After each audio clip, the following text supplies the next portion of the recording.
Check, check. Okay, that's pretty good. I'm going to adjust our cameras one last time. This is all the way up.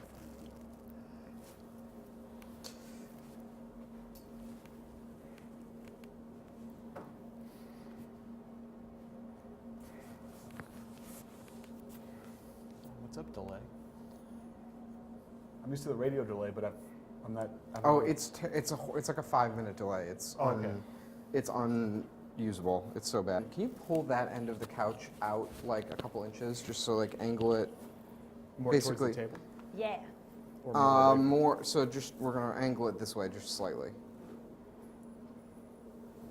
Oops, sorry. No, it's cool. Sorry. You are Is good. that good? Yep, great. Cool. Nice.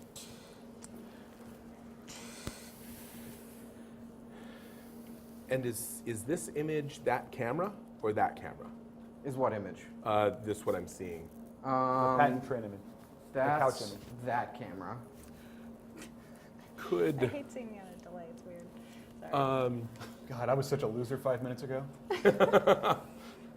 I'm gonna try harder in the past 5 minutes, you guys.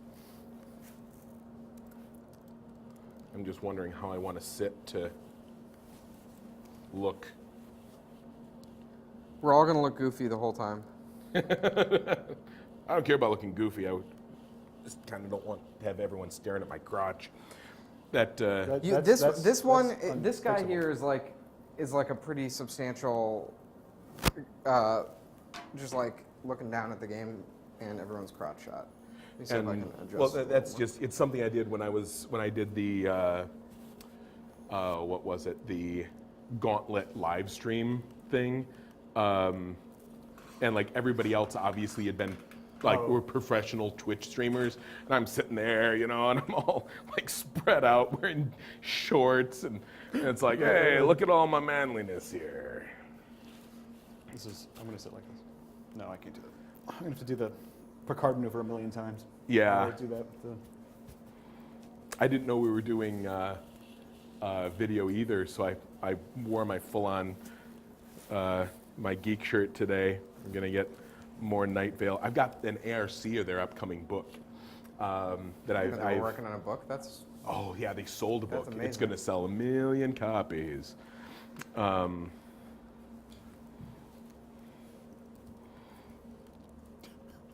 yeah, at this point, I've advertised them to the nth degree, wearing their shirt everywhere. We are live. Yep. We just went. That was so adorable. The mouse on my gear. Okay. Just pause my music to watch this. It better be good. You shut up. Is that really what my hair looks like Charlie. from the back? It's fine. Man, your beard is glorious as hell on camera. I think it's because it's also because it's backed by the black, so it's like pow. Yeah, it's part of the reason that I go for the standard black geek T-shirt. There you go. Plus, it makes me look marginally less fat. Okay, let me put this on Facebook. How much do you think we'd have to move the cameras for me to just stand with my foot on the armrest, Riker style, the whole time? Can I do that? That would be awesome. ideal. As if somebody was Data and I'm just... They would pull in at least 10 more viewers. Screen's black.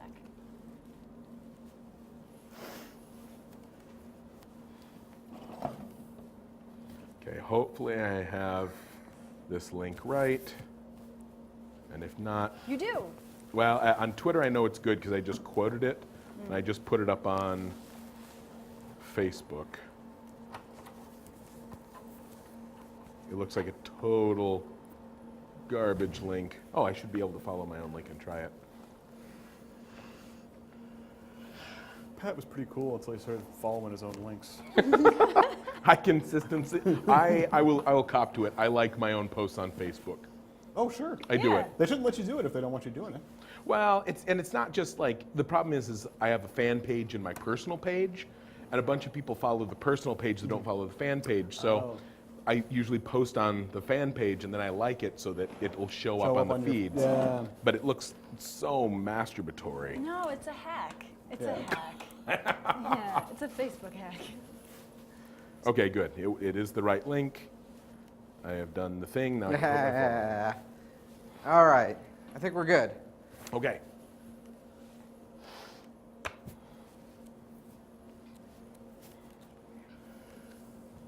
Can people hear us?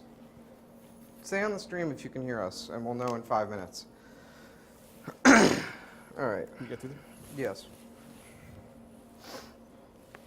Trin, move your What? efficient clipboard. Oh, this is The regulation clipboard, the required Cards Against Humanity clipboard. Yes, mandatory staff clipboard. All right. I just want to make sure people can hear us. Actually, wait, just turn it on your computer. Can you hear us? Yeah. Yeah. Somebody talk. Hi, everybody. My name is Will Hindmarch. Somebody You're talk like 5 10 minutes minutes. ago. You're like 10 minutes behind. Yeah. Yeah. Yeah. Whoop. Yeah, they can Yeah, hear us. people can hear us. Yay, we're so glad. All right, cool. Let me check my cameras. There's us. There's the whole group and sort of the map. I may have to adjust that. And there's our DM, Will Hindmarch. Hi, everybody. All right, I will do a little intro, and then will you tell us about Project Dark? Absolutely. All right, let's do it. Hello, my name is Max Temkin. I'm a co-creator of Cards Against Humanity. I am here with our community manager. No, wait. Events manager. Totally understandable, because the community manager and I are like halves of the same whole. Right, you guys both do both things Things. anyway. So, Trin Garritano, famous best-selling author and Night Vale T-shirt enthusiast, Patrick Rothfuss.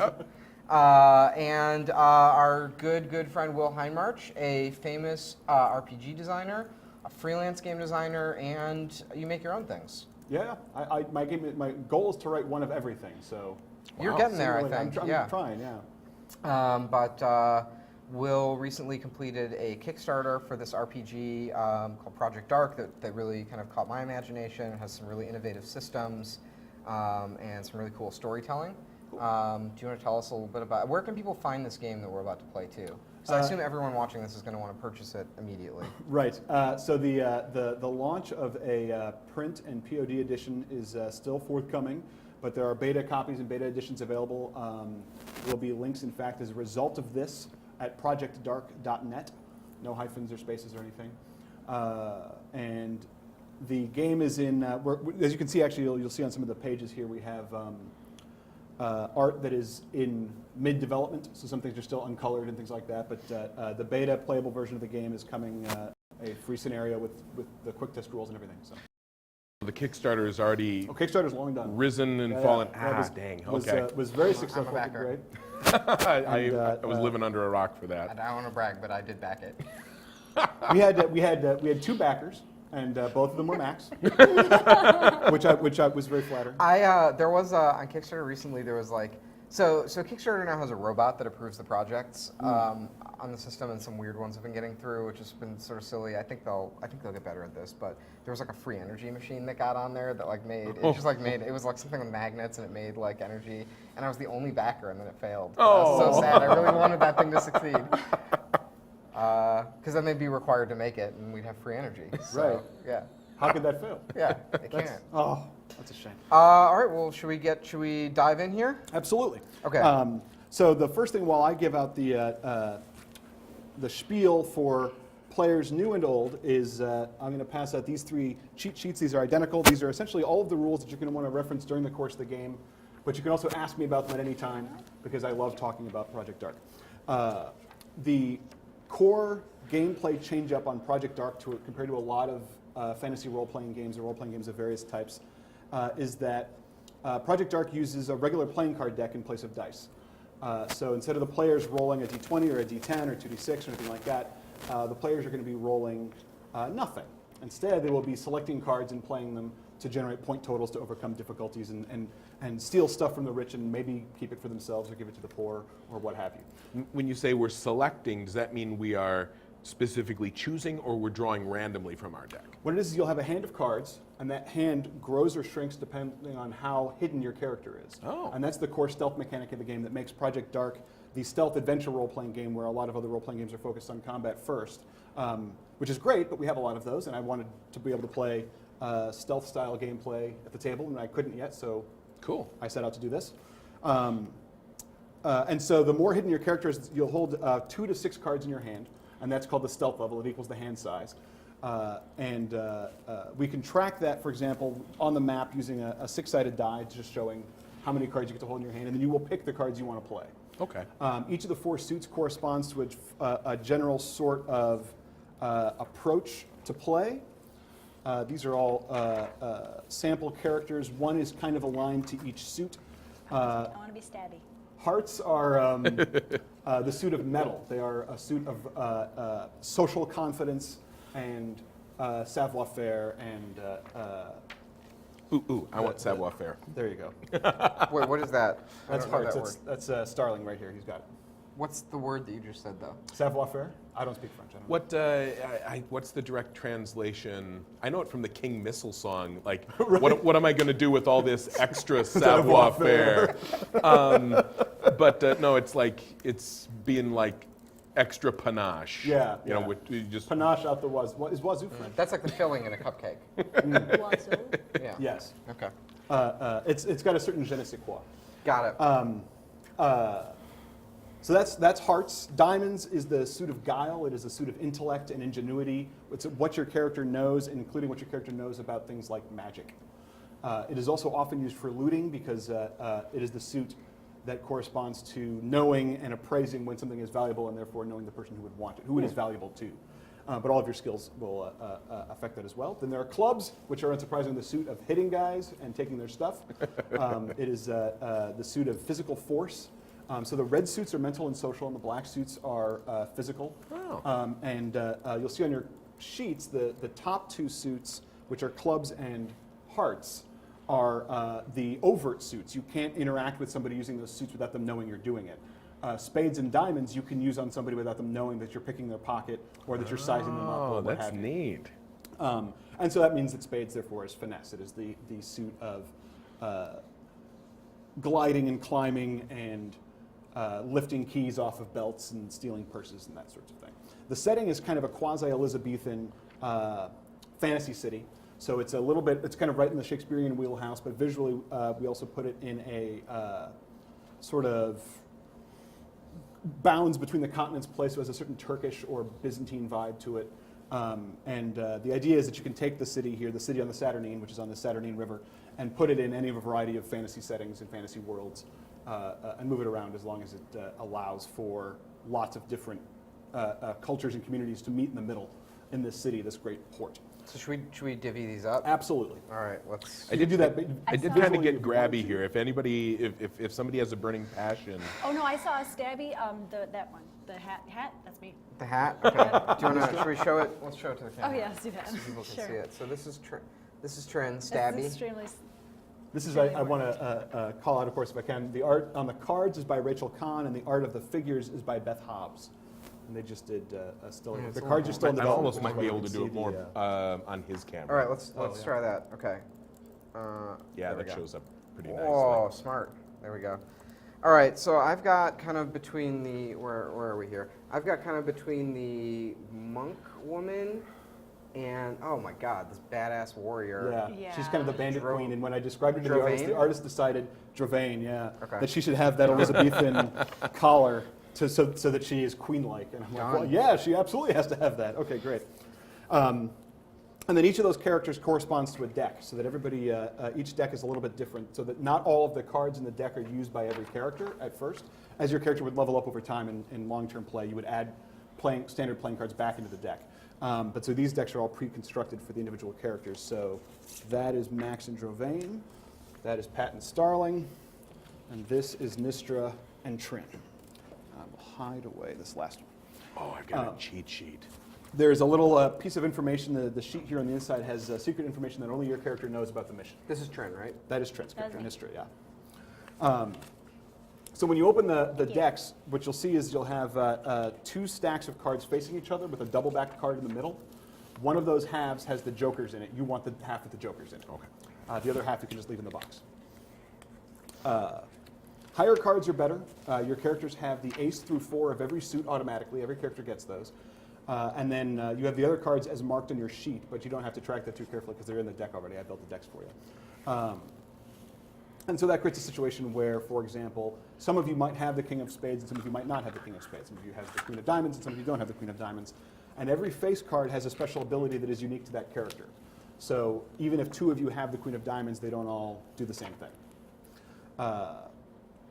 By and large, these enable you to kind of just cheat the rules in certain ways so that it's, they have names that give you a clue as to what it's like. So for example, Starling has an ability called Deceiver, which allows her to get a lie believed by an NPC even if the action otherwise fails. Oh, okay. So it's a very simple kind of... Kind of like a trump card. Yeah, yeah. In that ability, yeah. Face cards are rated in points just like a regular standard card is. So like ace is worth 1 for most players, but each of you has a leveled up ace that is worth 11 in your suit. So Nistra's ace is worth 11 of spades, Max's is worth the 11 of clubs, and Starling's here for Pat is worth the 11 of hearts. Okay. So is that's clubs like a critical my hit. main? Yeah, most of your abilities are clubs related. Okay. But because of the core mechanic of the game that everybody has a natural stealth ability, it's about picking your moments. It's not like you're ever unstealthy because your characters you always have the same capacity to draw to 6 cards as anyone else does, and that's based on the environment. So I should just pull out clubs and hearts here. No, what you want is it's two decks placed face to face. Yeah. With the double back card in the middle. Yes. And one half has the jokers in it. Mm-hmm. That whole half is your character pre-designed for you. Take the jokers. Pre-assembled for you. Yeah. Got it. Okay. So the double back card you want to leave in the box with everything else, and the half of the jokers is your character. And those 2 jokers are the cards that work for me. Those are bad for you. Oh. They are worth 0 points. They do nothing good for you. So as long as they're sitting in your hand, they're just taking up space. We should shuffle these up. You should go ahead and shuffle those, yeah. The joker, when played, or rather when discarded, and there's a reason why you might play it, which I'll explain in just 1 second, but when it is discarded, it comes to me instead of going into your discard pile. I can then use it to activate special effects that are specific to the adventure.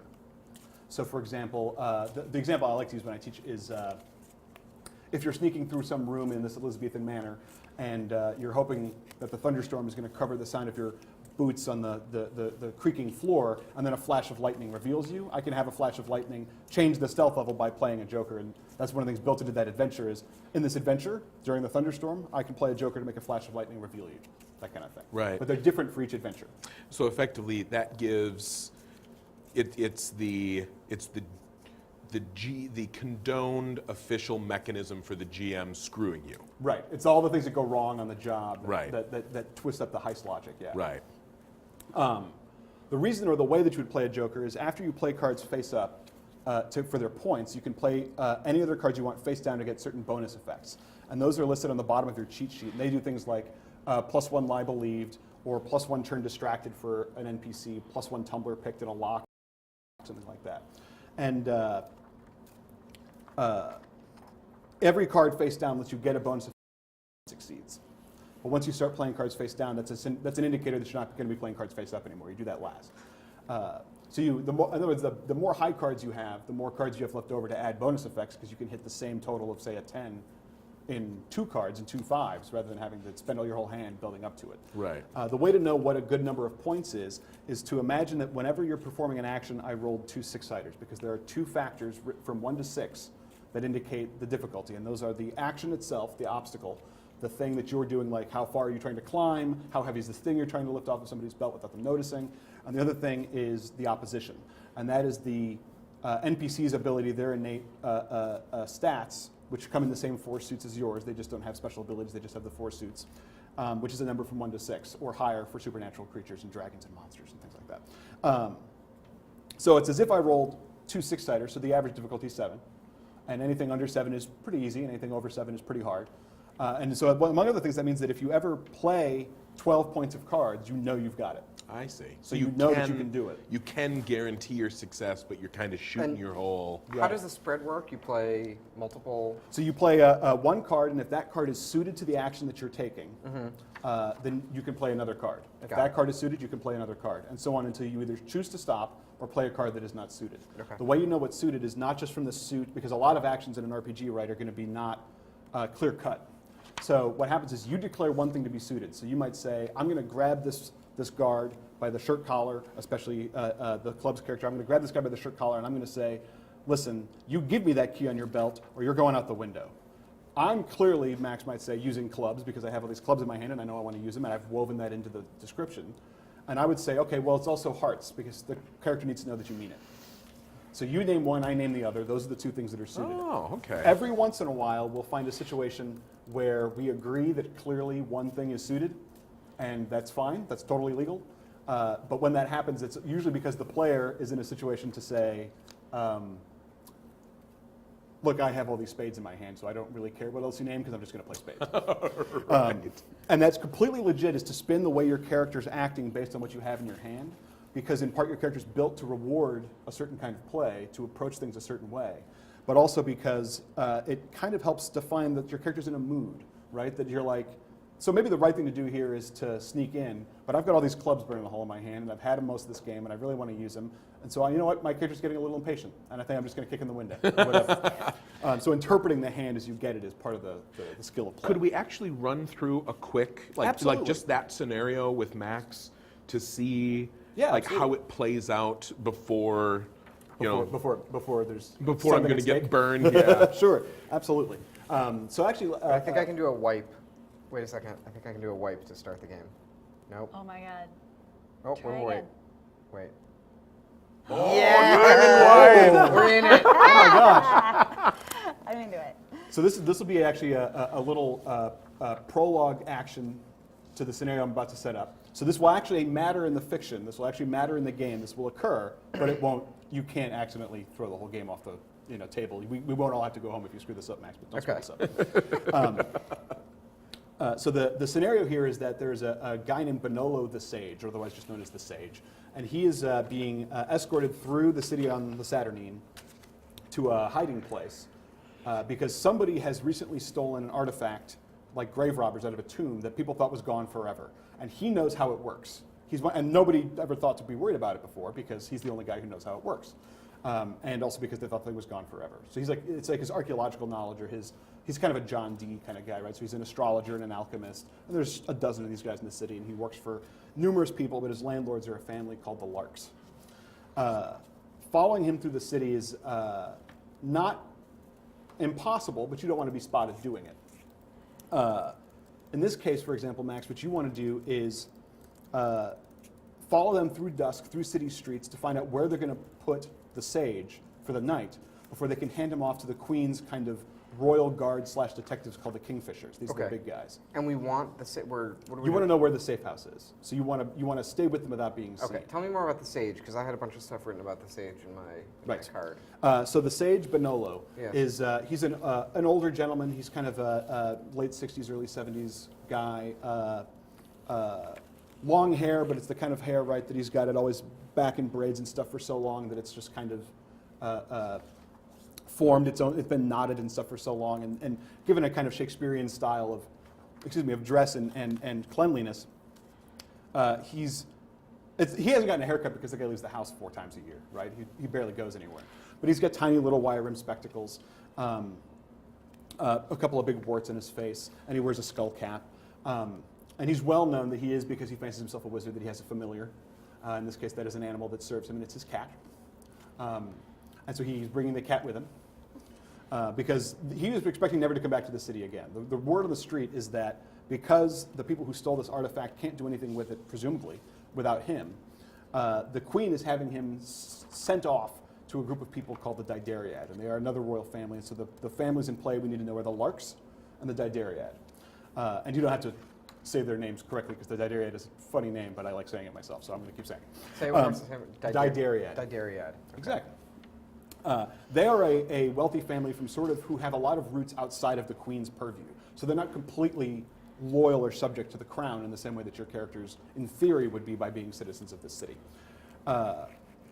So what it is that the Sage has been rounded up, and for his own safety is being essentially hired off or being traded to the family of the Didariad, who will keep him safe in a different city where he will be far away from the artifact and they've got good protection, and they're just kind of diffusing the whole situation. But to do that, the Kingfishers, the Queen's guards and detectives, they're called that because she dispatches them and says, bring me the person who did this, and the Kingfishers go and get it and bring it to the Queen. Tomorrow morning, the Kingfishers will escort the Sage to the Didariad. So tonight is the night, the only night he'll be in the city under the protection of relatively inferior guards called the Hawks. And you're seeing this bird theme going on is because, and this is going to be important to some of the little motifs and metaphors you'll see, and this is going to be clear to all your characters, but there's a notion in the city on the Saturnine called the Tree of Civilization. And it is both a secular idea and a religious idea. And what it does is it draws all power and ancestral lore from the roots of the earth, of the city of the ground, up towards the heavens.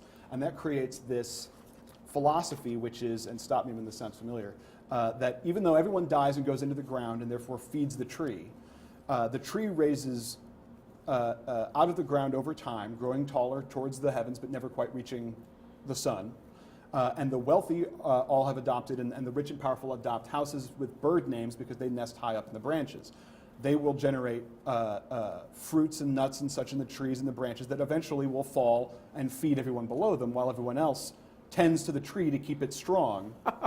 It's so like a combination of the great chain of being and trickle-down economics. Exactly. And what it does is it creates a dynamic in which, on the one hand, you can have Robin Hood type characters who are robbing from the top of the tree to give to the bottom of the tree, whether it's power or money or food or whatever it is.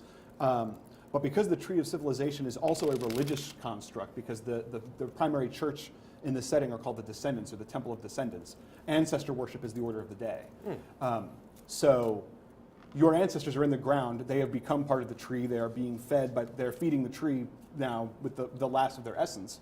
That means that going into a house that you're not supposed to be in, a house of your betters, is not just a illegal act, it is an immoral act, in a way that it is a crime against nature. And how much the Tree of Civilization's been in and out of the realm of religious and secular power has changed, obviously, over lots of times, and your characters only believe this to the extent that you want them to. So the tree is a physical... It is not a physical thing. It's a metaphor. It's a metaphor. Got it. It's a myth. And so that's interesting. So if you're playing these rogue-type characters, it's like you are, like in D&D, you're a party of adventurers and you're doing whatever, but if for these rogue types, they're transgressors in society if you're like moving between these worlds. That's an interesting mechanic. That's a really interesting mechanic.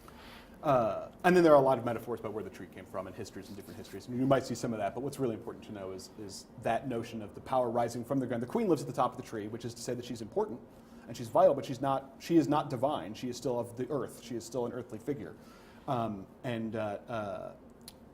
The notion of what are called, and this comes up on some of the sheets and will come up a couple of times, of the genies, or the genius loci, the spirit of a place. Yeah. And this is also an important feature to the understanding the buildings and the acts that thieves take in the setting, is that how do you rob a building if the building itself doesn't want to be robbed? And the question is, do all buildings have a genie or a genius loci? Absolutely not. Does everybody think that my house is special and absolutely has one? By and large, yes. So it's hard to say when one does and does not exist. Geni can be used singular or plural. Sometimes Geni means all genius loci. Sometimes it just means this house. Whether or not Genies can communicate with each other is an oft debated issue by people like the Sage. Do they talk with people? Some people absolutely swear they do. Okay. But by and large, have any of you ever spoken to a Geni? That's largely a decision that you would have to make about your character, and then the other players are free to say, okay, sure, you talk to that building. That's good luck with that. But people sing about them all the time, and they leave shrines out to them, and they leave apples and oranges and things out for them. So we want the sage. Yep.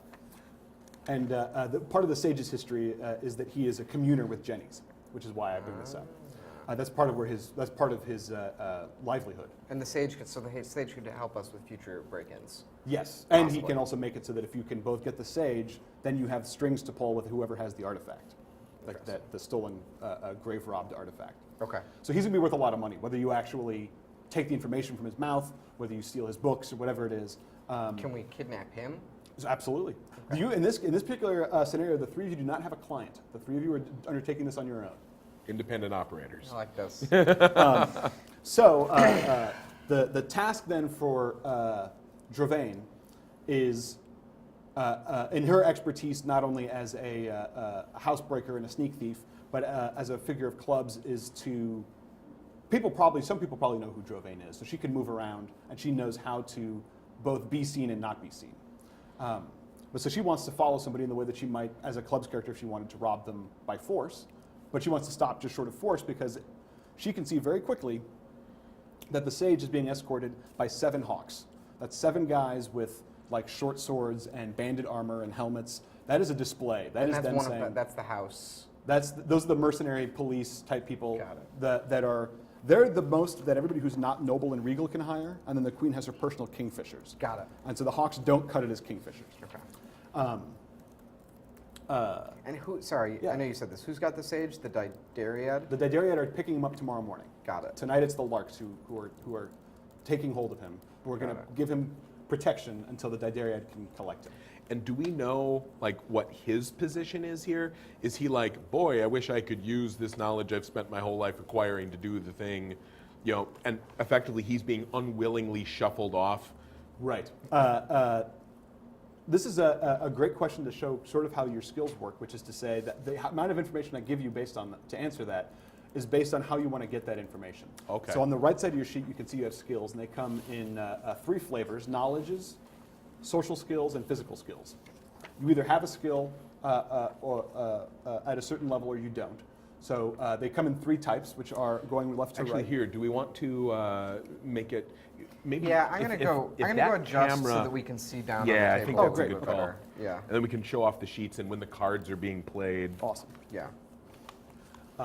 I'll get that in just a second so people can see. Cool. So the short version of the network, and then we'll be able to see this all play out on the table in just a second, is the 3 categories of skills: knowledge skills, social skills, and physical skills. Also fall into then going in the other direction. Those are the columns, and in the rows, they have aptitude, education, and experience. So in other words, if 2 characters both have 2 ticks in the same skill, 2 points in the same skill, they might have them in different ways. And that's designed in part to give a system that otherwise only has 3 points. So for example, Starling has courtesy. She's in fellowship in reassure, comfortable. By the way. So something like this, in which you don't know the sage personally, so you would have to talk to somebody who has spoken to the sage, and your success at this stage of the game before we start playing cards is automatic. This is all happening in the past. This is what we usually call the casing phase. It's what you do before play to get the kind of information that I gave you in your little booklets. Right. But in a case like this, the only question is if you are willing to, as Starling, talk to somebody who will therefore remember your face to get this information. Meaning not only will you have it, but one soul will know you have it. Right. The person who gives it to you. And then deciding which of those social skills you have just describes the manner in which Starling gets it. So I know if, for example, it comes up when I play a Joker later, if that character feels like they were cheated, or they were lied to, or that they're very comfortable with it, or what have you. Right. I'm just going to make a note here Yeah. as to the different types. They're I see they're along at the bottom. but I'm they're going to put super them at bottom, the so super low. Give me a pencil. Aptitude, aptitude, education, education, and experience. and experience. So I'm assuming that as the game progresses, I can buy Exactly. pips in various places. Each check on the sheet is 1 experience point, which is equal to about 1,000 coins Okay. as you pay to train stuff or what have you. Right. Skills also indicate not just what your character can do, but who your character knows. Because what is the value of having a large knowledge of history or art if you can't sell stuff that you steal in that category? So it is both your social circle in that area and your individual skill, which sort of helps cultivate that social circle. Right. And in the long run, there's a whole thing where the inspector acts between games and does things like, only one person could have stolen the Mona Lisa, and there's only one person in the world who can move it, so I know who stole it. And if your character is that one person, then you're screwed. But if they say, there's only 3 people in the world who could have stolen the Mona Lisa, and then they have to start digging through their social network to find out who did it. Right. The number of ticks you have in the skill indicates, among other things, how long it takes the inspector to winnow down the other options and get to you. Right. So if I'm assuming I could go hunting this information with the social skill. Right. What are the chances, if I've got a tick in politics, where I'm experienced in the political scene. Right. So could I effectively say, what do I know from the rumor mill? Like, is he happy about his new appointment? Right. Okay. So could I try it from that angle before I go to a person who's going to finger me later when this guy disappears? Right. Excuse me? Yeah. It's jargon. It's jargon. It's lingo. It's jargon that may not be the jargon you think. So this is exactly how the casing phase works, essentially, is that you pick skills and you ask questions based on them. and based on the number of ticks or the skill and how it relates to that adventure is the information you get back. In this case, I can tell you that the word on the street is that the sage has always been so easygoing, has been such a just kind of happy to be able to be paid to do his work kind of guy, that the idea of this sage, of Bonolo being angry, strikes most people as funny. Okay. Whether he's happy would be a very different question in the sense of, like, will he complain? No. Is he upset? Nobody really cares. Okay. Okay. Because of his stature, his station is that he's going to go. So Right. what He does has care? no choice, Yeah. so why would anybody even talk about how he feels about it? Right. And in large part because his life is at stake. Right. Because Right. the people otherwise who have the artifact and want his knowledge might very well, kill him afterwards. So nobody else gets it. Do you? We Yeah. could even put that there, and it would go directly down. Do you It's think? not gonna. It's not gonna happen. Okay. That's what's playing with like the crane thing over it. Oh, It's okay. too weird. This is pretty good though. Okay. Cool. Yeah. Cool. So, effectively, and actually, I've got to read my cheat sheet here. In terms of what I already know. Well, then let's have either Max or Trin, whoever's close to a flat surface. I am. Hi, Trin. Hi. Let's have Nistra show off how one of these card mechanics works, so you can just see it in action. Okay, cool. What we're going to do to make sure that this doesn't change your decision making during the rest of the game too much is we're going to do this action, and then we're going to have you reshuffle your deck. Fabulous. So, okay, great. So the first thing you're going to do, if you haven't shuffled yet, is to shuffle that deck. I did. Beautiful. Now the next thing you're going to do is you're going to deal 6 cards off the top to yourself. That is your hand. Now, because the sunset city, the sunlight coming at odd angles through the buildings, through the old kind of Tudor-style buildings, those medieval structures that get wider at the top, right? And crumbling stone walls left over from previous generations of the city, wells in their roofs, things that create these long, dramatic bands of orange light coming through the streets, and long, dark shadows that on the one hand give you lots of room to move, but little moments where there's nowhere to hide. So you've got to go shadow to shadow and stay behind them. And so you kind of can't pick the total distance that you have to cover. Okay. What we're going to say is we're going to call this stealth level 5. And what that means is you're going to have 5 cards in your hand. Because you have 6, because at the start we always start with all 6 cards, you're going to use an action that's called return. You're going to return 1 card to the top of the deck, any card you want. Oh, so you okay. can pick the card that's least valuable to you when sneaking through the city. And for example, if you have a joker, just go ahead and put it right back on top, because you're not going to want it. Okay. Otherwise, yeah, you're going to want to. We assume that you're going to want spades. Diamonds are probably also great because you're trying to be covert, and those are the 2 covert suits. So you might want to take a low card in that's not in one of those suits and just put it back on top of the deck. That's called returning. Did it. And then you'll see certain powers, certain cards and effects will tell you to return cards sometimes. That's what that means. Cool. So because you have 5 cards, these are the 5 cards that you're going to be able to choose to play from in this particular turn. And this is, we'll say, since we're sort of plotting you in around Drovane's similar strategy of following them through the streets to wherever the safe house is, that part of what's in question here is whether or not Drovane will know that you are following them as well. Okay. Okay. And then what we'll do is we'll show how the sort of search mechanic works. So in other words, you're going to want to pick a card. This me? No, first Trin. Trin, okay. Pick a card to put face up for its point value. And this is where you're going against like the 7 to 10. I can tell you because your character is there in the world and we're not, so she sees all sorts of stuff we don't see. And she's a professional thief and we're not. That the Hawks are alert, but with the speed that they're moving at and the jangling of their armor and the crowds in the streets as people are locking up for the night and getting ready for curfew, their primary job is to be visible and to be a perimeter around the sage. Okay. Their second job is to scout, is to search. So they're alert, but they're not necessarily at maximum. They're not searching, they're not alarmed. They're still fairly casual. And this is important because if you look in the middle of your cheat sheet, there's a regular guide to NPC alertness as what it means is as if it were a die roll. So a character who's asleep, it's like they rolled a 1. So you know that one of the difficulties is like it's a 1. So what are we looking at here? Oh, this is NPC states, for example. A character who is unaware is only providing 1 point of difficulty. A character who is alarmed is providing 6. Okay. And that goes from 1 to 6 as if it was one of the 2 dice I quote-unquote rolled to generate the difficulty. In this case, we're looking at guards who are either passive or active. So it's as if they rolled a 4 or a 5, depending on the individual guard. So because any of them are active, we should assume that the difficulty is at least a 5. And because of the environment, the shadows you're moving through, barrels you can hide behind, going from column to column, the fronts of storefronts and such, you're probably looking at a difficulty of like an 8 or a 9. So you're going to want 8 or 9 points total of cards. Okay. So the way to strategize that is, I will say first, and we can decide in different orders, but I'll say that one of these suits should be spades. Okay. You can name the other suit. What's our hand, by the way? 5 right now. 5. But so you deal out 6 and then return 1. Okay. And just to double check, the Yeah. point values are the same. Like a face card is 10. No, a face card is worth what it is on your sheet. Oh, dang. Regular cards are worth, so they're usually 5 or 6 for these characters. Fabulous. So numbered cards are worth their number. Aces are worth 1 or 11. And face cards go up to 10. They go from 5 to 10. But when you buy it, it's worth 5. And then if the character's leveled up, it's worth more points. Do you have a discard pile as well? You will have a discard pile for yourself. I do my yeah. return to the No, the discard? return goes to the top of your hand, top of your deck. Got it. Okay. Yeah. You will have, you will use every card in the deck. Right. Yeah, there's no kind of escape for the bad cards that way. Cool. And you're like, go for spades. Spades are good.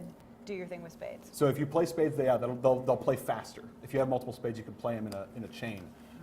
And so you want to pick another suit if you, for example, have a bunch of diamonds and you want to say that I'm going to do it all timing and I'm going to time it for when they look away. It's all about perception and ingenuity, guile.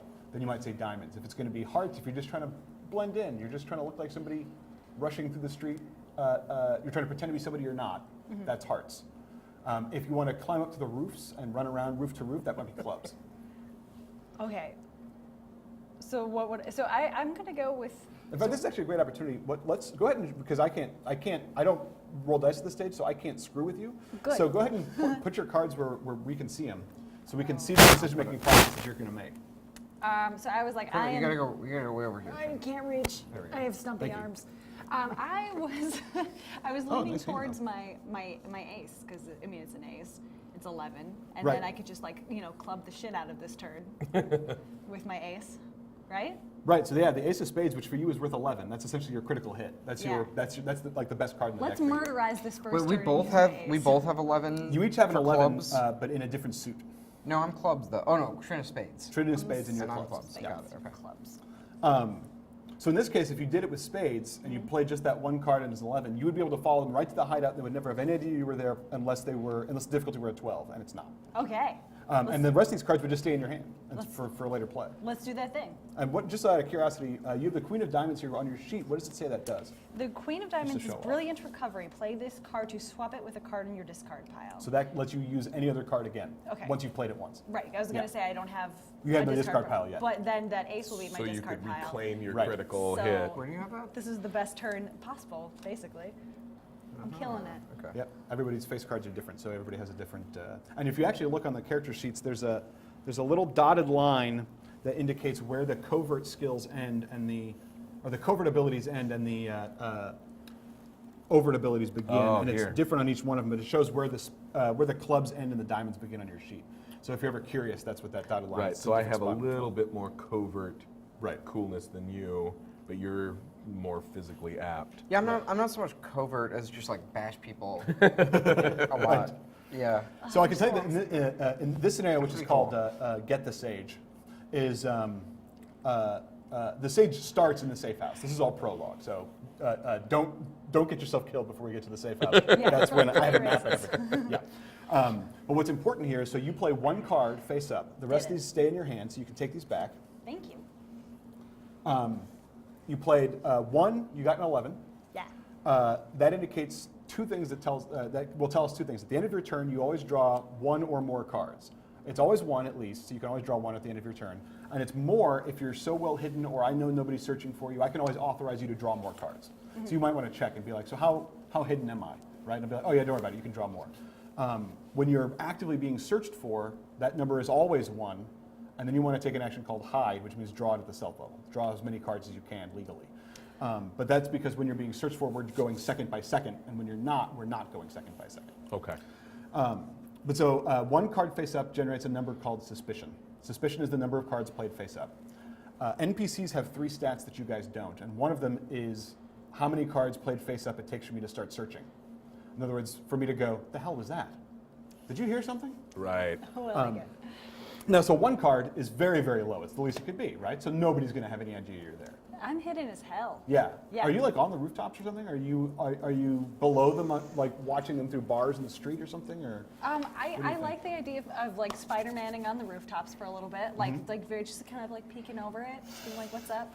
Got my knives. Cool. Nice. Yeah. Awesome. All right. This is also, by the way, Nistra has a skill called Traverse on her sheet Yes, from I that did right-hand see that. column. Traverse is the parkour ability, if you will.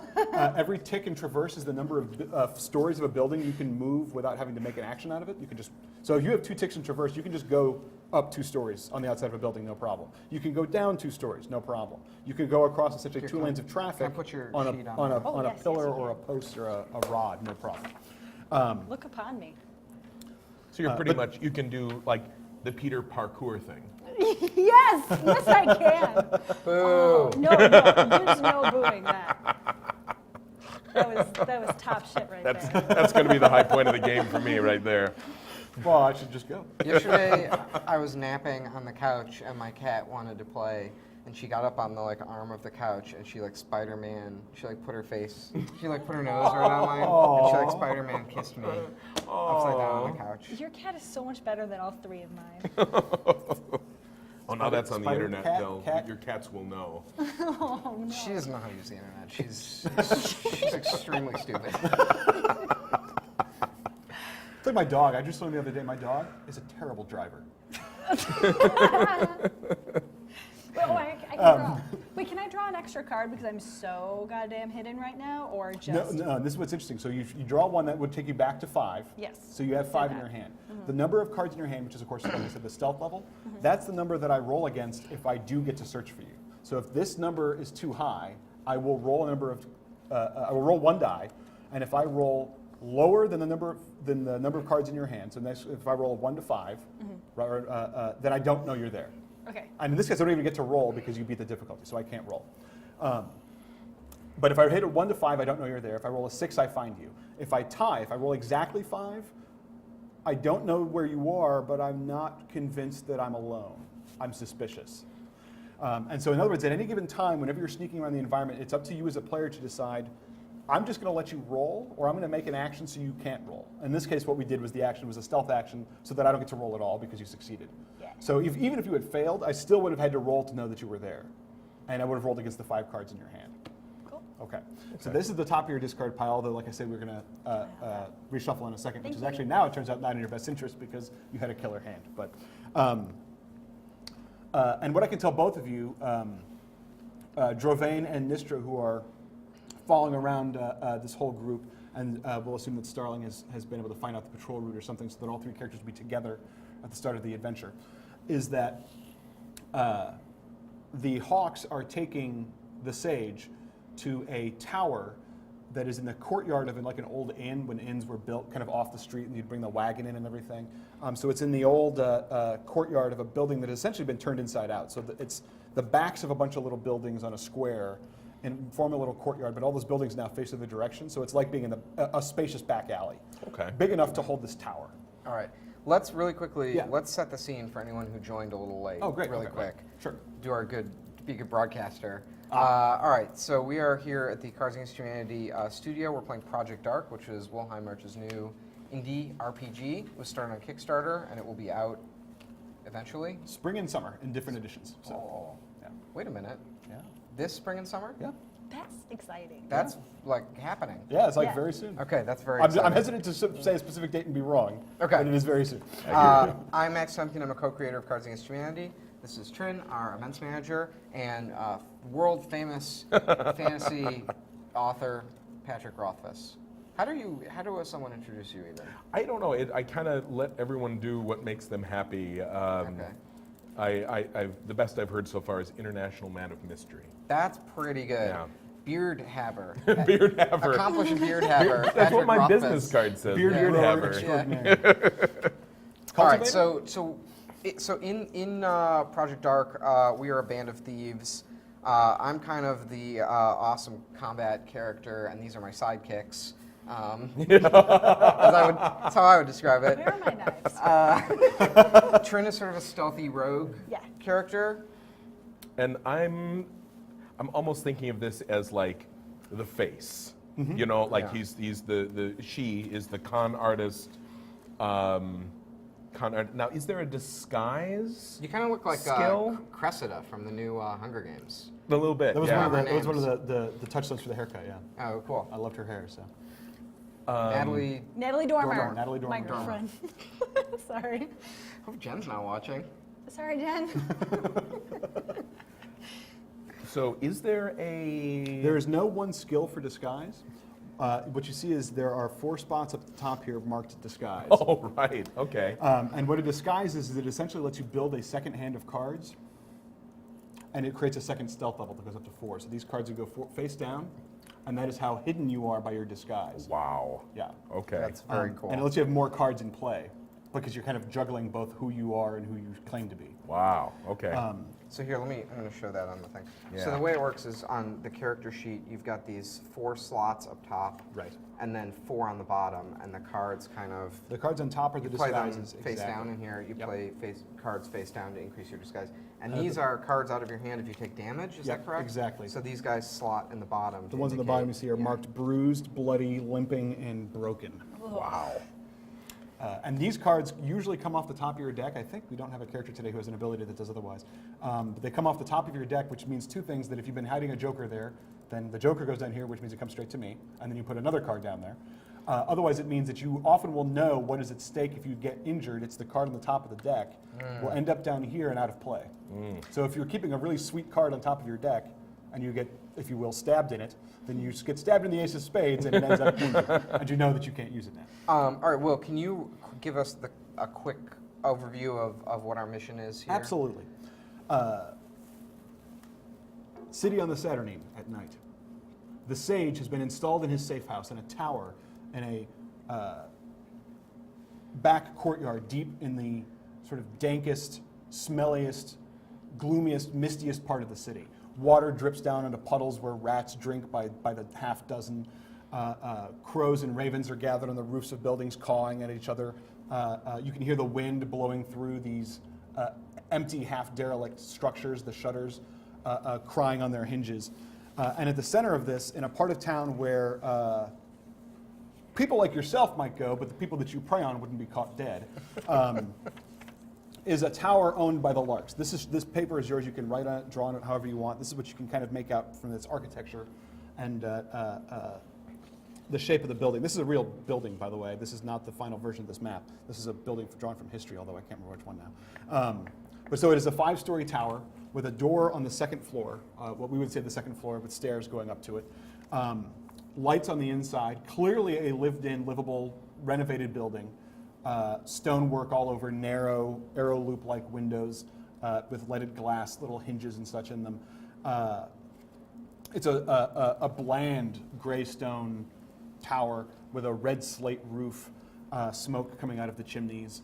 And the Hawks escort the sage, the Hawks being the guards who are protecting this man who is going to be sold off to a foreign power in the morning, up the stairs, in through the entrance, and inside. Okay. One of the Hawks stays at the front door. And we want, our What he mission knows, is, to we, get we what he need to know knows. what that sage knows. Correct. And it's going to help us get Rich. an expensive artifact. Right. Okay. So, and Trin is putting a hand together now. She's on a reconnaissance? I assume that in each of your own way, each of your characters was. Okay. Now, the idea was so that if one of you had to step back, you wouldn't all lose the group, the escort of the sage.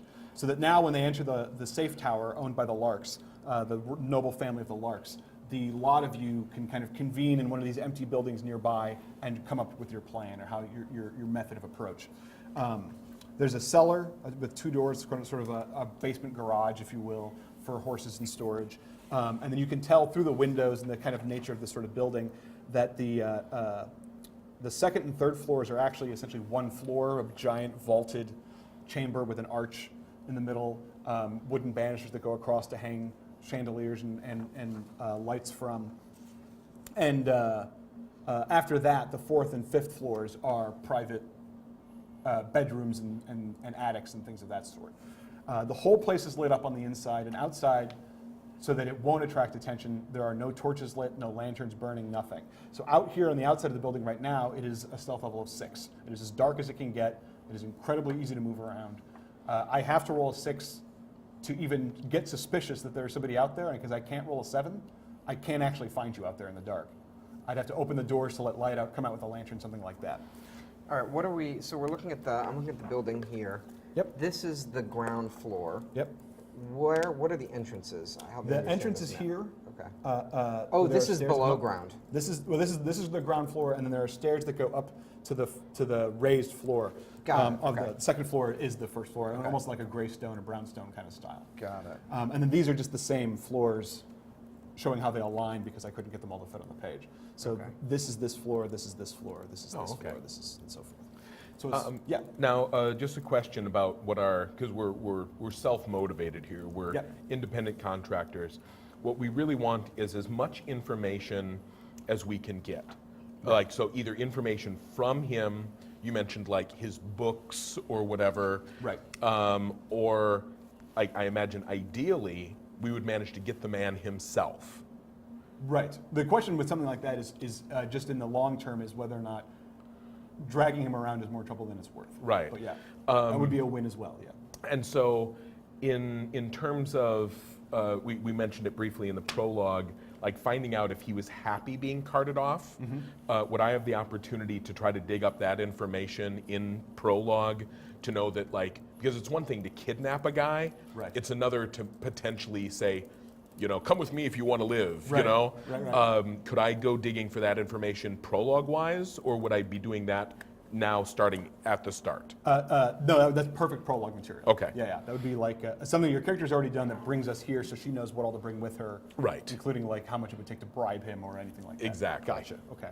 In which case, that goes to a question which I asked before, which is which of your social skills would you use to attempt that? And this wouldn't use the cards at all because you're sure to get information. Okay. The question is, what does the person that you get that information from think of you, including if it's the sage, but you couldn't talk to him in a way that you could move him before because he was surrounded by hawks or something. Of course. So it might even be the sage himself.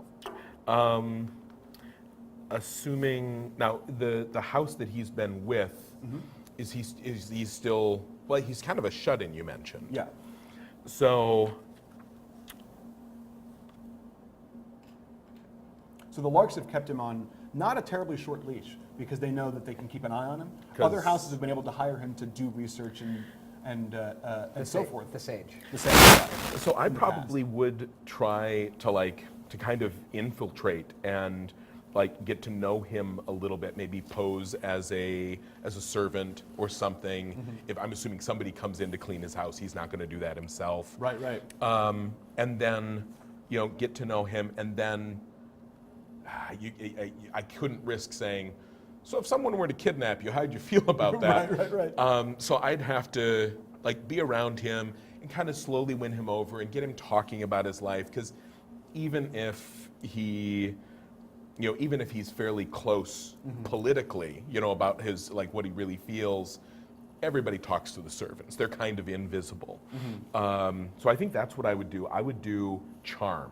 Okay. Now the challenge that you have here is that because he doesn't even know that he's leaving until just days before, so you have not as much time as I think your character would ordinarily like. Right. So what you can get the information, but the two risks are, and these are just questions for you to weigh before you tell me whether or not you want to. Right. It'll succeed. The question is if you want to pay the price or not. Right. Is one, he will recognize you then if he sees you night of, if he sees Right. you during the job, and second, it's possible that other Larks will recognize you if Right. you are a servant and you've been around the house. If I've stopped around. Yeah. Now, would I be able to somehow? Yeah, again, that's why I was kind of curious about the disguise Right. skill. If you've been disguised in those moments beforehand. You're right. Right. Yeah. We'll assume that you have been to a point. To a point. Which will probably not pass his muster if you can get him to engage in the conversation. Then you would want to. We can't assume yet. I would essentially search for you when you make face-to-face contact here during the adventure. Right. Okay. But so he may or may not recognize you. Right. Okay. So that is the route I would go. I would kind of show up. I would be a charming young girl who just kind of wants to chat, and oh boy, your life must be so exciting. Play that sort of thing. admittedly, like you want this to go over weeks, but if I only have 2 days, then Right. I'll do it as much as I can. So the intel that you can get out of doing that is actually fairly brief because you're just trying to get a cold read on him, right? Right. And the read that you get is that he's perfectly happy to be out of danger. He does not want to be in a situation, he doesn't want to be in the center of this political situation where different people want his information. Okay. And people want to tear him apart or interrogate him. He doesn't want a piece of any of that. Okay. But he's terrified to leave the city because the Jennies are his only friends. Oh. He knows this city. Even though he so rarely has left, he's communed with the Jennies, he says, through his astrology and his alchemy and his mysticism as a medium. The Jennies have come to him. The buildings are the only friends he has in the city. Wow. So I have a point in fellowship. Can I do friendship at him on my turn? You'd have to wait until you get there and meet him. Oh, I'm But just you can saying. try, sure. All right. That's Well, exactly I'm on what the fellowship roof right now. All right, I got something for the group here. Can I share this information? is. You can share that information at any time you like. Okay, I got a little something. Okay. Little something, something? Yeah. So the Hawk captain, the Hawks are the mercenary Yeah. guards, right? Yeah. The Hawk captain, assigned to the task of guarding the sage, is a statuesque bruiser named Goron, a rough ex-sellsword in danger of being sacked by his masters. He stands to gain or lose a great deal tonight. I wonder if maybe we can flip him, get him in on the plan somehow. Wonder if he may know something about the sage. It could be. I also know that one of them is a drug addict Oh, who's probably gonna be like having to leave sight every little bit to like get his fix. So we could either use those separately, or potentially, you know, we could maybe play those two off against each other in some way. yes. Now, here's the thing. Do we have the wherewithal to effectively create, because I think the true winning condition is if we can get this guy, if we can pull him out of here, and put him up in a safe house, he would be just happy to be stay in safe. the city. Well, here's the thing. I don't know that he would be happy to stay in the city because I think he's got a pretty sweet deal with the Didariads, with the Okay. family that's taking him out. I mean, it seems like this is already a plan that's in the works. Okay. Mine says the sage is likely to live a comfortable life in the cities of the south with the Didariad if he makes it out of this alive. Right. So he's certainly not up for danger. That's why I was saying, like, if we Yeah. could guarantee him a safe place, he might want to stay here with all of the the Jennies. people he loves, which is The buildings, yeah. this familiar location. Oh, that's interesting. But Okay. but we could only offer that to him if we somehow had the wherewithal. Why is he working for the Didariads? For money? I think security of lifestyle. That's what it's been historically with the Larks, and then he's being traded to the Didariad to keep him alive because they're afraid that in the city now that the artifact makes it possible to essentially weaponize his knowledge because now his knowledge can be used to both So it's determine what the artifact is public good knowledge for. that he knows about this Oh artifact. yeah. It's just people about the artifact was gone forever. And is the only way to get information from him about the artifact to get him in person, or do we think he's got it written down? He has or- exactly one text which he has on him that is the textual version of his knowledge of the artifact. Of course, he knows everything he knows, so he knows stuff about all kinds of stuff that might be valuable later, which is why the Queen is trading him to allies so they can talk to him later without leaving him in danger. Right. The notion is that most people who are willing to go ahead and steal the sage are not willing to travel 500 miles south to do it. Right. Right, So, right. yeah. Right. So I guess that is like, do we just want the information? In which case we could ask him, or we could try to get this text, or we could try to get him. And then it's an issue of do we get him willingly or unwillingly?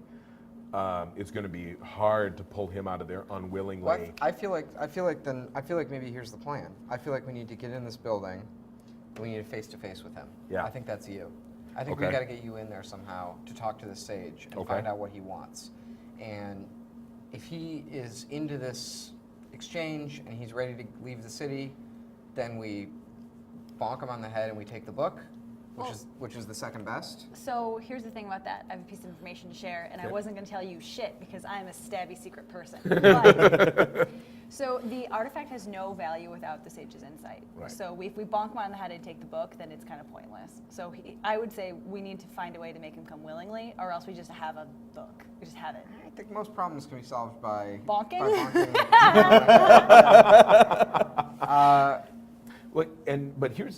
Here's a big question: do we have the resources to provide a safe house, or potentially bring in? Well, we're here. We're in a place now. Can we see where all this is going down? Oh, sure. In city relation itself? on the map, yeah. Yeah.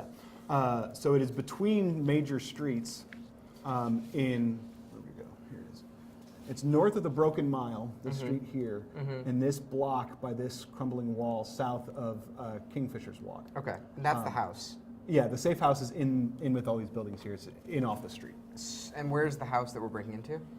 This tower? Yeah. That's in there. It's in one of these. So we're in the same little cluster. Yeah. Okay. Yeah, at this point now you're all, everything else we've been doing is kind of in flashback, and now you're all in that same block in the empty buildings around. Do we know? I have a question. Yeah. Is there any underground infrastructure, sewers? Some that are incredibly irregular because of the speed at which the city was built. Okay. Many of them are not big enough for people, but sometimes there is, sometimes there isn't, depending on the part of town. Okay. And we don't know. We don't know underneath. Where's Craft? Do any of you have Craft? I think Nistra does. I do, in fact. You could get a person through the tunnels under this part of town. Okay. Because I have traverse. Can I throw him on a roof and drag him with me? Yeah, you could take them across the Thieves' Highway, as they call it, if you wanted to. That would almost be easier because it would be faster, Okay. even at the sage's skill level. Underground, there's no way for you to come out of the underground here and not be clear that you've been crawling through mud. Okay. Yeah. No, I would traverse him up on the roofs. So here's what I was going to say just before. I think we need to find out what the sage wants. Yes. Yeah. Because that's going to tell us if we need to do it the hard way or the easy way. Right. The easy scenario is maybe he's not happy with this arrangement. Maybe he wants to stay in the city, and we offer him an alternative. And we go steal this artifact, and we cut him in on a little piece of the action, and then he can still, do his sage thing, but it's more of a hobby. And honestly, if he knows all of the genus loci around here, we don't want to give him a safe house. We want to say, where would you feel safe? Because he's going to know the place. He's going to know the place where he will be safe if he's willing to jump ship. So, like, if you get me face to face with him, I can, and he's at all amenable to it, I think I can sell him on coming with us. Are there female hawk? Yes. Yeah, Okay. Absolutely. Were any of them, because I'm thinking about, like, how could I conceivably get up in there when we were following and looking at them, any of them roughly my build?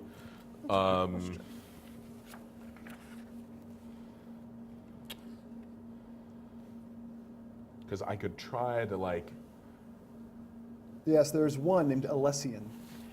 because it's possible I could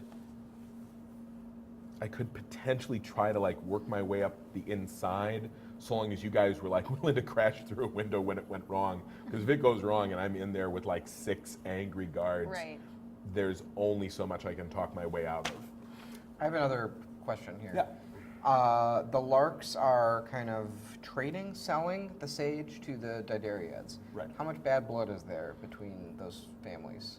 The Larks and the Didariad? Yes. Not a lot. That's why the Didariad were chosen. They're the kind of most trustworthy. They're the family that most has a foot both in this city and in their home city, because of the era and the nature of the culture that this city is a part of. A lot of other houses are their relationships and their favoritism with one another changes monthly, depending on wars and rents and such. Trin has a question. So the Jennies, can they be hurt? Can we hurt them? If you hurt a building, you'll hurt the Jenny. So if we burn down the buildings, if we threaten to burn down the buildings, maybe the sage. You're using Let's his call friends that- against let's you. It's call the that only plan- thing he loves, guys. Let's call that Plan G. Okay, all right, fair enough. But Let's- if we need him to come willingly, we can threaten everything he loves pretty easily. That is a Sorry. tactic. I will point out agree. that tactic is more within your wherewithal question than we will pay for you to live a happy life in the city. Exactly. forever. Yeah. Unless you get the artifact, which gets you All probably right, rich. It's good to have a plan B. I think a good start here is we should get Pat up in that tower Yes. with the guy and find out what the deal is. Now, are there windows in this tower? What are the windows like? Absolutely. So you can see the spots here where the loops and the windows hit the outside of the building. None of them are particularly large, but anybody with traverse can go through them automatically. Otherwise, it's an action to go through them quietly because they're so small. You get the windows open. Okay. But any of them are lighted glass, meant to be opened from the inside. Could be entered, could be moved through, but none of them particularly comfortably. Maybe could we get our ninja to like find out what room he is staying in? Because if somebody could scout that, then maybe I could get in there, but I couldn't necessarily flit around the outside of this tower like you can. Okay. I am happy to go ninjaing around. Great. So the first thing is, as the three of you step out to the kind of overlook that you have, which, like I said, the inside of this courtyard is completely dark, so they won't know that you're there. And it's a crisp, late spring kind of night. It's that unseasonal dip in the temperature, so it's oddly cold tonight, but you can't quite see your breath. But there's instead of rain per se, there's just kind of lingering mist in parts of the city, dripping off the buildings and the walls. And so as you approach the edge of your structure of this building, which is like this third-story overlook, too far, it's like a series of roofs, so you couldn't jump it or anything like that. But it overlooks the courtyard from what used to be an in-room or something. You can hear the guard at this door right as you're about to make your trip down the steps and up the side, or down the roofs and up the side of the tower itself. You can hear the guard at this door. First of all, you can hear that bright, short sound of a knife slipping out of a sheath. And it sounds like he's carving or whittling. Like you can just hear the sort of splinter, the crack of splinters coming off. You're not too far away at all. And then he begins to sing to himself. Oh, lovely. And he says, "The spires of ghosts do tower, and under the tree they do cower. Buried like gold in the ground, are rising all upside down. Their attics are in their cellars, all those glummin' old mad death knellers. Their shadows do fall at night on us all. Don't hear their dark call. They'll steal your pall and turn all your kin all sour." Yeah. And then he sings it again, doing his little routine. I love guards that make noise. Eavesdrops are one of the core parts of scenarios in this game. I have a box full of them down here. Cool. I like guards that dull their blade.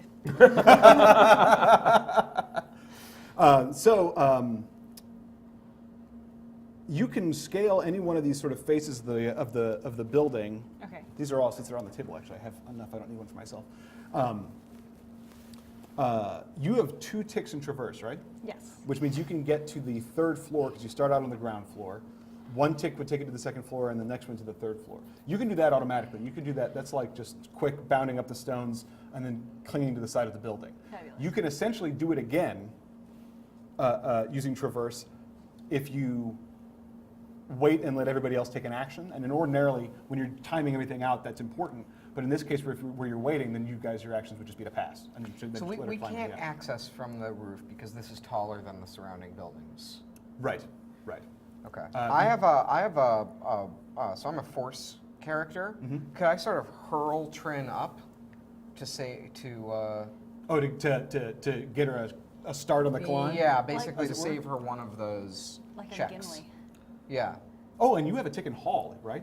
Yeah, what is Hall? Hall is, ordinarily, there's one mechanic we're not using because there isn't enough material loot for one session to worry about. Hall increases your carrying capacity and your okay. general feats of strength. Well, So this is exactly what Hall is I'm for. pretty ripped. If, Yeah. if we To be need to knock honest. dude over the head, you get to carry him. So yeah, I think that's completely legit. All right. And so and do we get a teamwork bonus for that? Yes, there are ways that you can use teamwork to make this all into one single action. The question, of course, is what you want to do is check with Trin to see if Trin might want to save the card she has and not actually want to make an action out of it. I see. But I can just do the action. Right, because you have the tick in Hall and she has the 2 ticks in Traverse. Okay. So can do basically you give combine me them. a suit that I have to need? I give you a suit and you give a suit. We each name a suit. All right. That's what's So am I hurling you Yeah, up? throw me. But All right. wait, I don't have to get rid of my hand though, because I have a good card that I like. Yeah, you don't have to use the whole thing or anything. No. Okay, fabulous. No, So- we should. I'm just gonna hurl you, and then you use yours to do the rest of your creeping. I think I can. manage that. Is Okay. also just is this courtyard completely isolated? It is accessed by two narrow passages. One is like a person-sized passage that goes under a little arched brick stretch about the length of a storefront or a shop. So it goes 10 or so feet. And it comes off by the entrance. It's over here. It goes this way.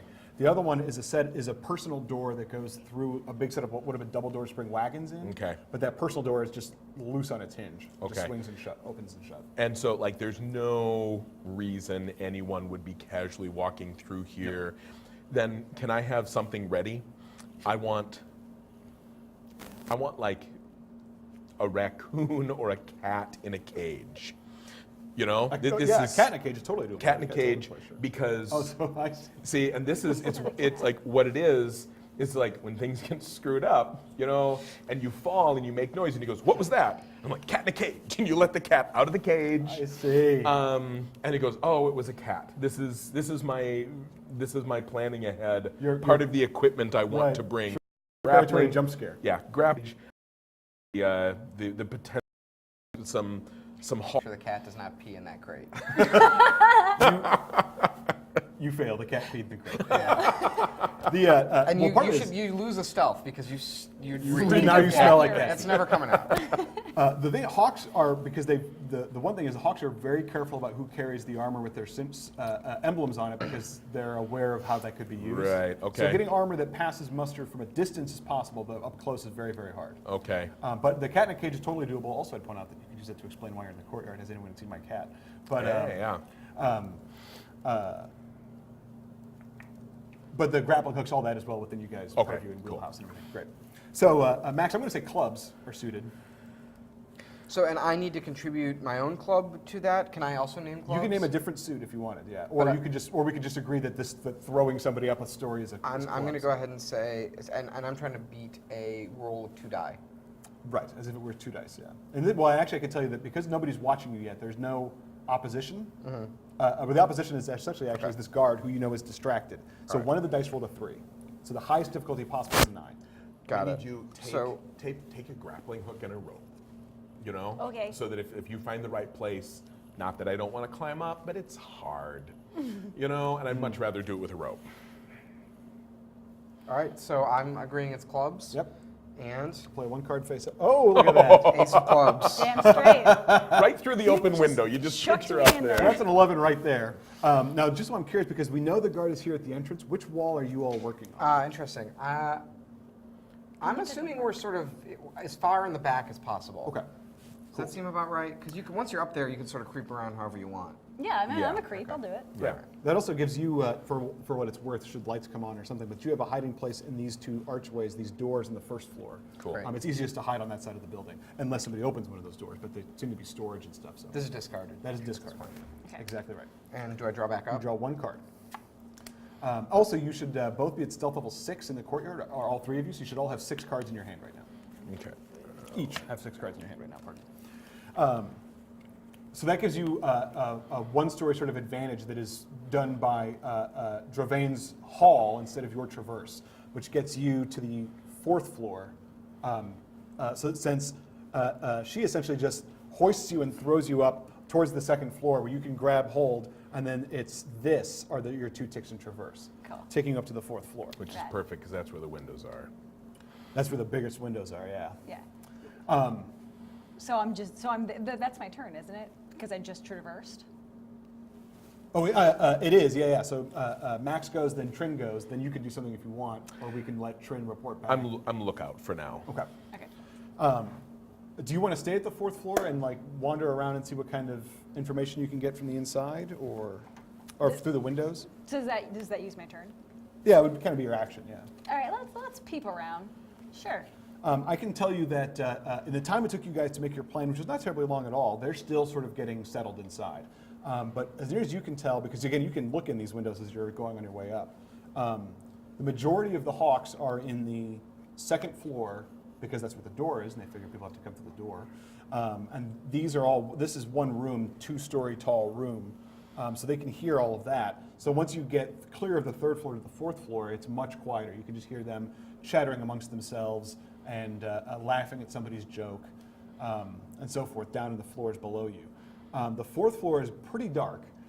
It's like a stealth level 4 or 5 inside. There's some burning candles, tallow candles, smoke clinging to the ceiling inside, wooden overhangs, glass windows, lots of deep corners on the floors for rugs on the floors, but no sign of the Sage and any guards. And you've seen through here, they're not here. Everybody but the captain is in the 2nd floor here. Okay, so I got to go up another floor. Yeah. Is what we're getting to. Okay, cool. Yeah. All right. Essentially, because if you take the time to go slow, you can just traverse again without making an action out of it, so you don't have to waste a card on it. But that gives you guys a chance to act while she picks her way up if you want to do that. Let's do that. Okay.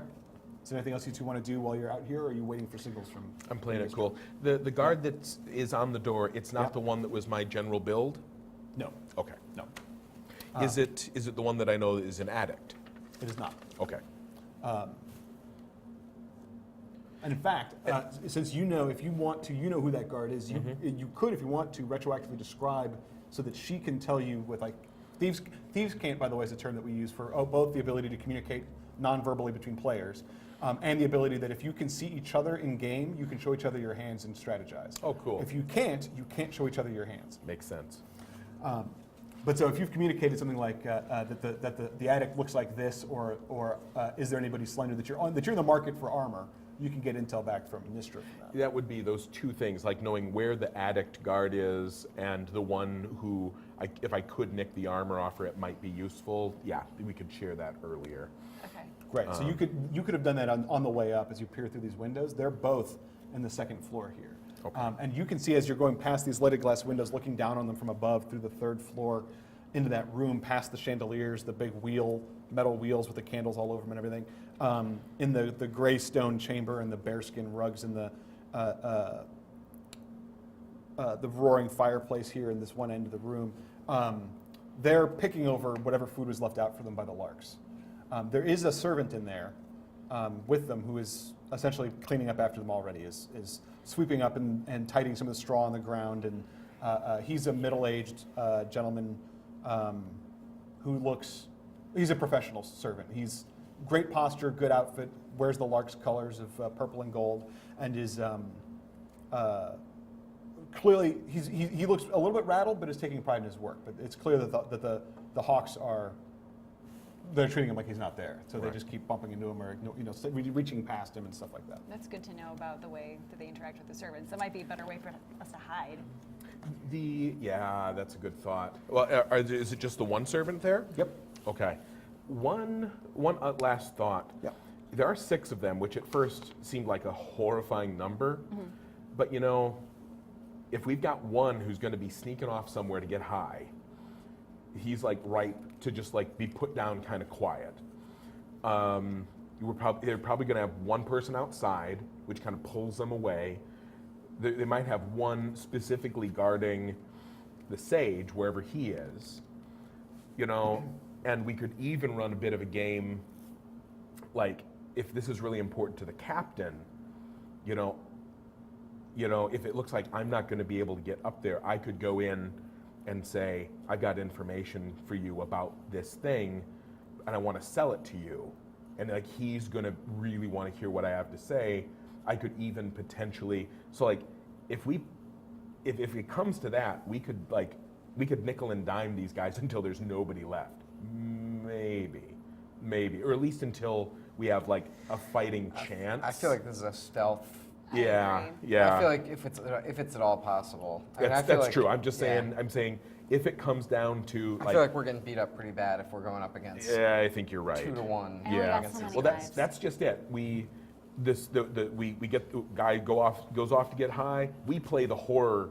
We play the monster in a horror movie. He goes off to get high, and we put him down. Right. And then the guy outside the door who's singing, and we put him down, and then we get those. I don't think it's our first plan, though. It's just an It's worth option. noting, in Dark, we differentiate between an ambush and a combat. In an ambush, if you succeed, then the other person doesn't get a turn. In a combat, they get a turn even on the turn you kill them. Okay. So in other words, That's when people know that you're in combat, you're screwed. That's a great because you have 4 distinction. hit points. Yeah, exactly. Okay, cool. Okay, so I'm still hanging out in that misty room. So here's the way that eavesdrops works when there are more than one person involved. Is I'm going to hand this to Max and Pat and let you guys play the two parts. Who wants to be the sage? Oh, I can do a good old man. Great. And then Max, you're the captain. All right. So somebody read the stage direction first, too. While the sage goes through his own belongings, the hot captain leans against one wall. Sleep. I can't. You can. We'll watch things. I can't sleep. Not tonight. I won't be able to. What are you looking for now? I feel as though I've forgotten something. I feel just naked without my keys. Your keys are safe. Carver's good. He'll keep them safe. This isn't how it was meant to be. Oh, shit. Oh, keep reading. Don't talk to me about how things are meant to be, sir. If you cannot sleep, you can pretend. My keys. That's very Can we leave that interesting. out Oh, there? sure. Let's find So Carver. that conversation is happening on the 5th floor. You can hear that through the glass. Okay. The sage has Trin- got lots of bags in his box, his How many people are up there? Two. Just two on the whole floor.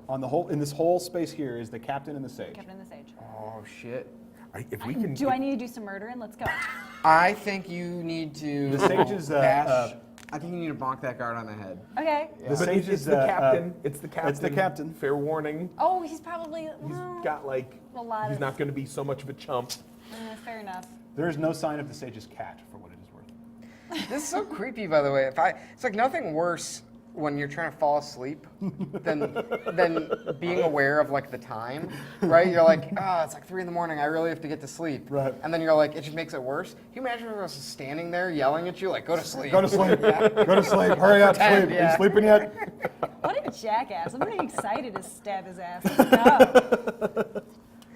His keys. Carver. Does this ring a bell with me? Why would he need keys? Well, the books have some of the books have locks on them, but I wow. can tell you Okay. a little information about that. no. So Wait. I hate giving you guys information.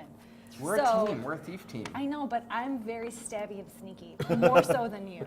So the sage has a book. It's like a locked book, and it's got this crazy contraption on it that it's like that thing in that movie about the Da Vinci Code, where if you like open it wrong, it, like everything gets like burnt to shit. So he needs a special key to open it, and that's That what they're talking about, makes probably. sense. So we cannot just bonk him on the head and steal the book. Right. Right. He has to come willingly. We've got to get the key, and he's got to. I think he has to want to help us. God, that might mean that we need the trifecta. We need the key and the sage and the book. Yeah. I can tell you that you learned at least enough because you did that recon bit. Carver is the sergeant. So there's the Okay. captain, the sergeant, and everybody else. This wasn't how it was meant to be. How it was meant to be. Oh, wait. It seems like they took the key to his book. Oh, absolutely. They Yeah. took, but so once you find him, do you want to and so you've located him? Do you want to come back down and we can have a little Oh, yeah, verbal so- confab? So I'll go up there, peep around, come back down to you with the info. Yeah, I think it's fair. and honestly, if it's dark on this side of the Can we just signal? You You're can still signal like next. intent and dangers and things like that. If you really want to have a give and take, you want to be able to be close enough to what's talk. the roof of this place It's like? a pitched red slate, very shallow roof. You can stand on it very easily. But. Red slate is awful because the tiles break and they slide off and it makes noise. So what I'm thinking is because the stage is in a room with just one other guy, either the guy is super, super powerful or there's other stuff happening in the room to keep the sage safe because I don't think they'd leave him that alone. Do you want me to see, is there like A lot of traps people and don't shit? see windows as doors. We see windows as doors. Fair enough. And they don't think that way. One thing I can tell you, because Nistra has religion, by peering around the inside, is so this is a largely empty room. It has a bed and furniture, but it's a single large space. And in two of the different corners, one opposite the stairs and the one opposite sort of you, these two sides here, and you're on that face of the building, are little shrines. One of them is to somebody's descendants, probably to the Lark family, the dead of the Lark family, because of their ancestor worship. And the other one is clearly, it's pretty inspecific, but it's to the Jenny, which tells you one thing, that they're also under the impression that the building has a Jenny that is that will take care of it. Yeah. But that shrine is small and looks to you very much like it's a box that the sage probably set it up. It's been brought. Yeah, Okay. it's a shrine. It's a shrine that he brought with him. Did they travel with like a baggage wagon or something? Did they bring a lot of stuff here? No, they really didn't bring very much at all. Okay. He presumably is having some stuff shipped. Right. But they brought what they thought people were going to steal tonight. They took that to the safe house. Do you think, based on this conversation, it's possible the sage has some sort of game that he's running? Actually, that's why I want us to all get together. Can you set the grappling hook and then come down and we'll confab real quick? Can I hoist them? So you put the grappling hook up so I can hoist y'all? Well, I know you can get down and back up pretty easy, but not all of us are like that. So if you set the grappling hook, it'll be much easier for us to come up Yeah. here, or like me to come up here if I need to. To haul you up, yeah. Also, once you have a grappling hook, you can traverse a grappled rope without problem. Baller. So but the issue is the first time you get up there. So, and you're up here now, so you could attach it, and then you could kind of come and go as you please. All right. Just to recap. Yeah. Do you want me to hook up the grappling hook on the 5th floor or the 4th that I'm on? Let's do fifth. Okay. That seems like Top that's where we want to be able to go to. Okay. So do I have to take my turn to traverse 1 and then have to come around for the grappling When hook? we're or in all one when we're in time? this, you can kind of act in any order you want because you guys control the pace of things because there's nobody else working the timetable against you. So Okay. you don't have to worry too much about turn at this stage. Cool. So I'll traverse up 1 and set the grappling hook. Okay. Okay. Let us know when we're back together because I want to share this officially with both of them as soon as I can. Do you want to make any stops before you go down there, or do you want Well, to just I'm go on the back? 5th floor now, setting the grappling hook, so I might as well do something while I'm here. Can I have a peek in the window or more info now that I'm actually on the same floor as them? I can Or- tell you once you're up here and you got the grappling hook latched, and you can hear kind of because it's just slate tiles and then like straw and muslin and such, right? It's not a modern insulated roof. Right. You can hear them pretty well, and what you can hear is the sage is kind of doing like his Peter Falk impression. He's doing the right, okay, the end of Princess Bride, and he's just going through all this stuff, and all you hear out of the guard captain Goran is the occasional like. Sleep. Yeah, he's just waiting them out. Sleep. But then if you come back down past the window, you can see that the sage is like writing on the floor around his bed. Which okay. to religion tells you that obviously he's creating some kind of a hex that will signal either the Jenny or demons or something when crossed, but you don't have Arcana, you have religion, so you only know that is not descendant worship, that is. Okay. All right. So just going back down again. Someone's mic is going crazy. Oh, is it mine? I don't know. Let's see. No, seems to be better. Okay. Nobody's saying anything in the chat. No, because they're 5 minutes behind us. Fair enough. All right. So yeah, the three of you then can run. So in what and do you back got, Pat? It occurs to me that, I mean, if this is a big danger to whatever, and if the queen is sending in her personal people to make sure that this is going to happen,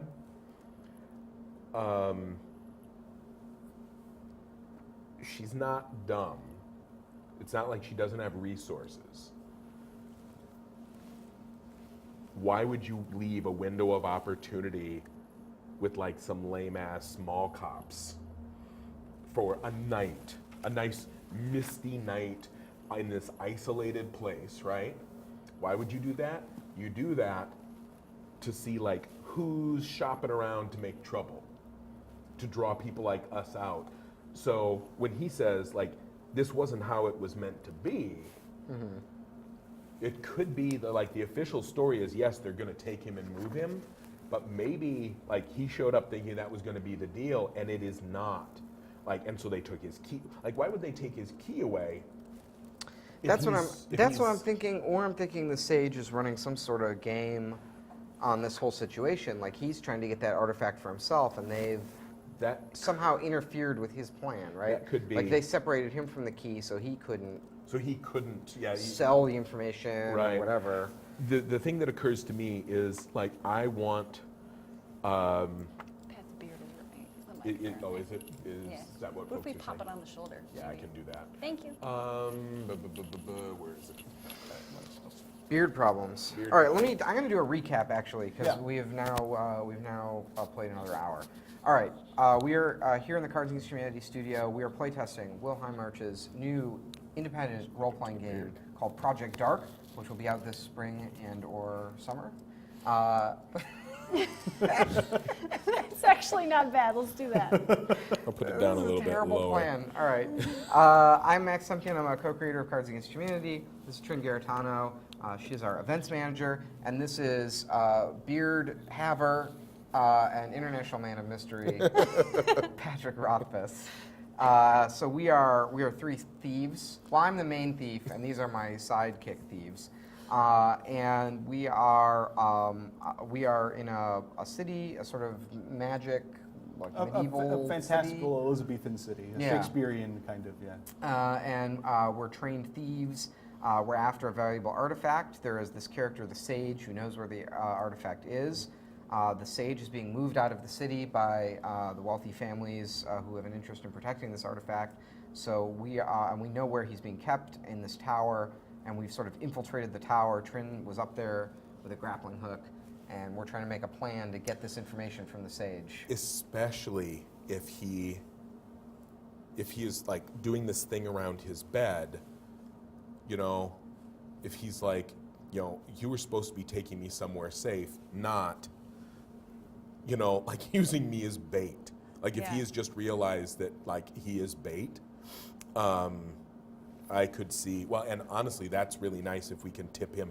But the thing that I need to do now, or that we need to do, I think, is I want to have a severe listen on this ground floor. Okay. I'm not going to go in, but, you know, I think we need to scout this because it seems like that would be the jaws of the trap. Like we go in, we start picking off guards, we try to bring them out, the alarm goes up, and a dozen kingfishers come out of the basement. That's not our winning scenario. Well, I mean, unless we're already gone. Oh, right. Like if we can move fast enough. But if they're there, I want to know they're there. Because that changes the whole landscape. It is the only floor that you haven't been able to peer in on. Yeah. So I suppose, right, that kind of recon is probably a real quick. Okay. Yeah. I mean, And there's we've got a the grappling scenario hook to go where back. we bonk this, we bonk the captain on the head. We get back up there. We bonk the captain on the head. That probably gives us 5 or 10 minutes. If we do it silently, if we don't, I mean, this is all screwy anyway. Right. But and then we get a chance to talk to the Sage, right? You get your one-on-one with the Sage. Yep. We'll figure out which way this is going to go, and then maybe we somehow like zip line out of there. Right. Grappling hook. Grappling hook. It's already up. Well, I think can we do we can do some like flashbacks, right? Sure. Can we do a flashback? Yeah. What do you want? I think that we, in preparation for this heist, I think we should have put a zip line going from the roof of this building to one of the lower buildings. I have to meet you halfway because you didn't even know what building he was going to be in until tonight. But you brought the appropriate equipment To set this up. to set this up. Got it. Okay. You knew, So- thinking that you might have to, Because I feel like if he's already on the top floor, Yeah, the we last won't- thing we want to do is try go and come all up, the way down, but try and yeah. go all the way down. I couldn't agree more. That one staircase. So Yeah. I'm still up on the 5th floor with the grappling hook. Can I bound over to another roof and like hook up a hookup? It's too far to jump, but one of us must have like a short bow or a crossbow that we could shoot something across. It's actually, you want to be the one to do the shoot because you want to latch the zip line style equipment on with the grapple hook and then fire it out away from the building, just kind of into some of these derelict buildings. And then you guys take that just to get the rope right off on the other end. That's totally within your guys' power. That's not to go through that, or do you want to assume that when she was up there setting the grappling hook, that she did it? No, I think she did it when she set the grappling hook. Okay. Okay. Because So you planned that before, so yeah, that's fine. Okay. Great. Pow. So we got to get back, all three of us back up there. So I'm going to come down? You're you down came down for already, this, came right? down. Oh, I'm already down? Oh, You're okay. down already because we're having this whole conversation. Oh, fair enough. Yeah. Right. Here let's show the map. We haven't looked at the map in a minute. So Yeah. let's see. Where are we here? Okay. So But first, I will scout this ground floor. This here, we this can- let's look tower on this one. is this tower, which is all right, one structure, one 5-story structure, is in a section of the city just north of the Broken Mile and south of Kingfisher Lane, in this sort of crowded, Kingfisher Walk, excuse me, this sort of crowded area east of Sway Lake. And it's in the inside of a courtyard that was once the yard of an inn or a tavern that has since, part of it burned and was never repaired. So it's surrounded by largely derelict buildings. But just on the other side of that derelict building, of that old inn house, are storefronts and taverns and people living. So there are people who will, if an actual hue and cry is raised, there are people who will come a running or call for the city watch or what have you. Okay. I can tell anyone, so if you want to go back up at any time, you can. Just let me know when you want to traverse back up the rope that you've affixed with the grappling hook. And you can listen to either of these doors, and all you can hear on the inside is the muffled versions of the voices from the first floor, because there's probably a trap door to both sides of this and the stairs here, but so that they can carry goods from the larder down here up to the main sort of feast hall, as it were, whatever this tower is. So all you can hear in there is the wind shaking the windows down here, and the voices coming down through the wood above. Shit. Are his keys on another floor here that we haven't been to yet? I don't know why I'm asking you that. Well, I could say if they're on Carver, He's the sergeant. then they're in this second, third floor room here. Yeah. Damn it. Yeah. We're gonna need those keys, aren't we? We are going to need those keys. Yes. Then the question is, do we want to try to get the keys first by, like, we could talk, we could say, I could go in and I could, like, spin, like, an elaborate web of bullshit. What's on that third floor? It's just an open, it's like it's the higher vault. Yeah, of the second floor. It's And like what a did we one. see in the windows? How many people? Let me do the quick math. 3 and a servant. Yeah, 4 in a servant. 4 and a here. servant. And they're all in that big open space. Yeah, noshing. And But standing around. here's what we could do. If we want to try to get the keys first, I go in, I say, I have information for the captain he's really going to want. I get him in, and I say, and I offer to sell him this information. And the information, of course, is that his sergeant is going to sell him out, and I can, and so I say, I can prove it, bring him in here, and then, what I'll do is I'll reverse pick his pocket, and plant a document on him, and while I'm doing that, I will get the key. Why are you planting the document? Because so that, like, the gig isn't up when he brings his person in. I say, just search him, and you'll find evidence, and then they'll go, aha. And it's like, Wait, yes. What document is this? It's just like a signed, like, I do drugs. No. It's because the drug addict isn't the sergeant. no. Oh, I see, okay. So what I'm gonna say is that, like, he's offering to set them up, like, when during the change of the guard, like later on today, he was gonna sell them out. And so effectively there'll be a note to that effect, showing that, or maybe from him, saying here, giving information. We can fake up something, because this captain is going to be, like, ready for something to go terribly wrong. So if you go do that, it would be a great distraction too for Trin and or I to go talk to the sage. That's true. So we do both. We do all that stuff simultaneously. That's true. Which one?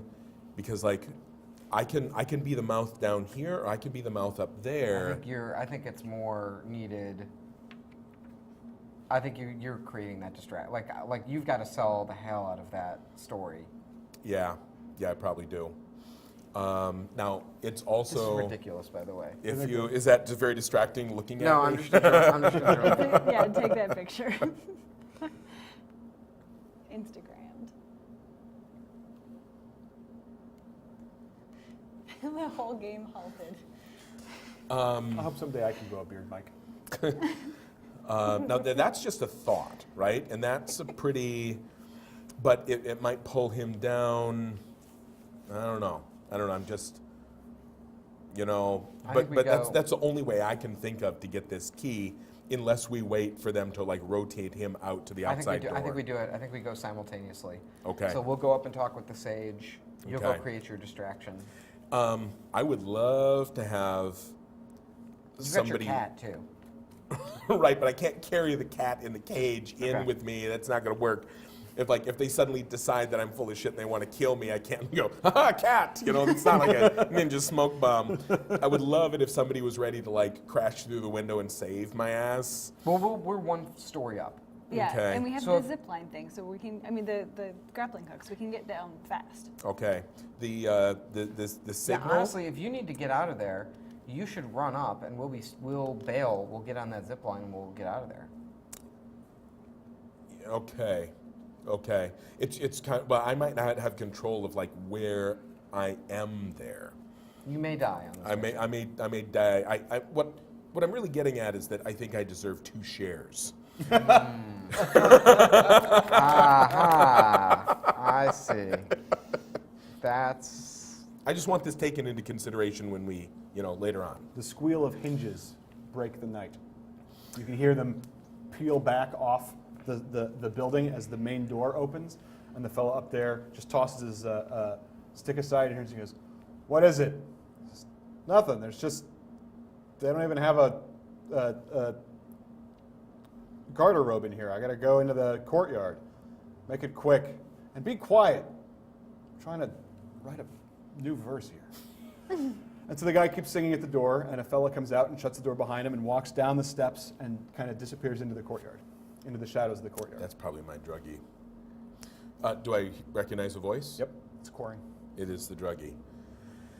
Okay, we're a man down now. How long will he be off? Drugging. What's he doing? Needle drugs here, snorting, chewing It's like, leaves. yeah, it's just chewing leaves, yeah. chewing leaves. And what's Okay. the effect? Is this like coke? Is it Yeah, like... it's a narc. It'll keep him awake and stuff. Yeah, Okay. it's a narc. It's like got. He's a stim junkie. Yeah, yeah. So he'll probably be out of the building for 10 minutes, and then he'll be of variable quality for half an hour after that. Do we want to try... I think we do. I think we spring into action. We go with the plan. We don't want to like take this guy out of the picture when we have the chance. Well, isn't your whole thing that you have information about one of the drug addict?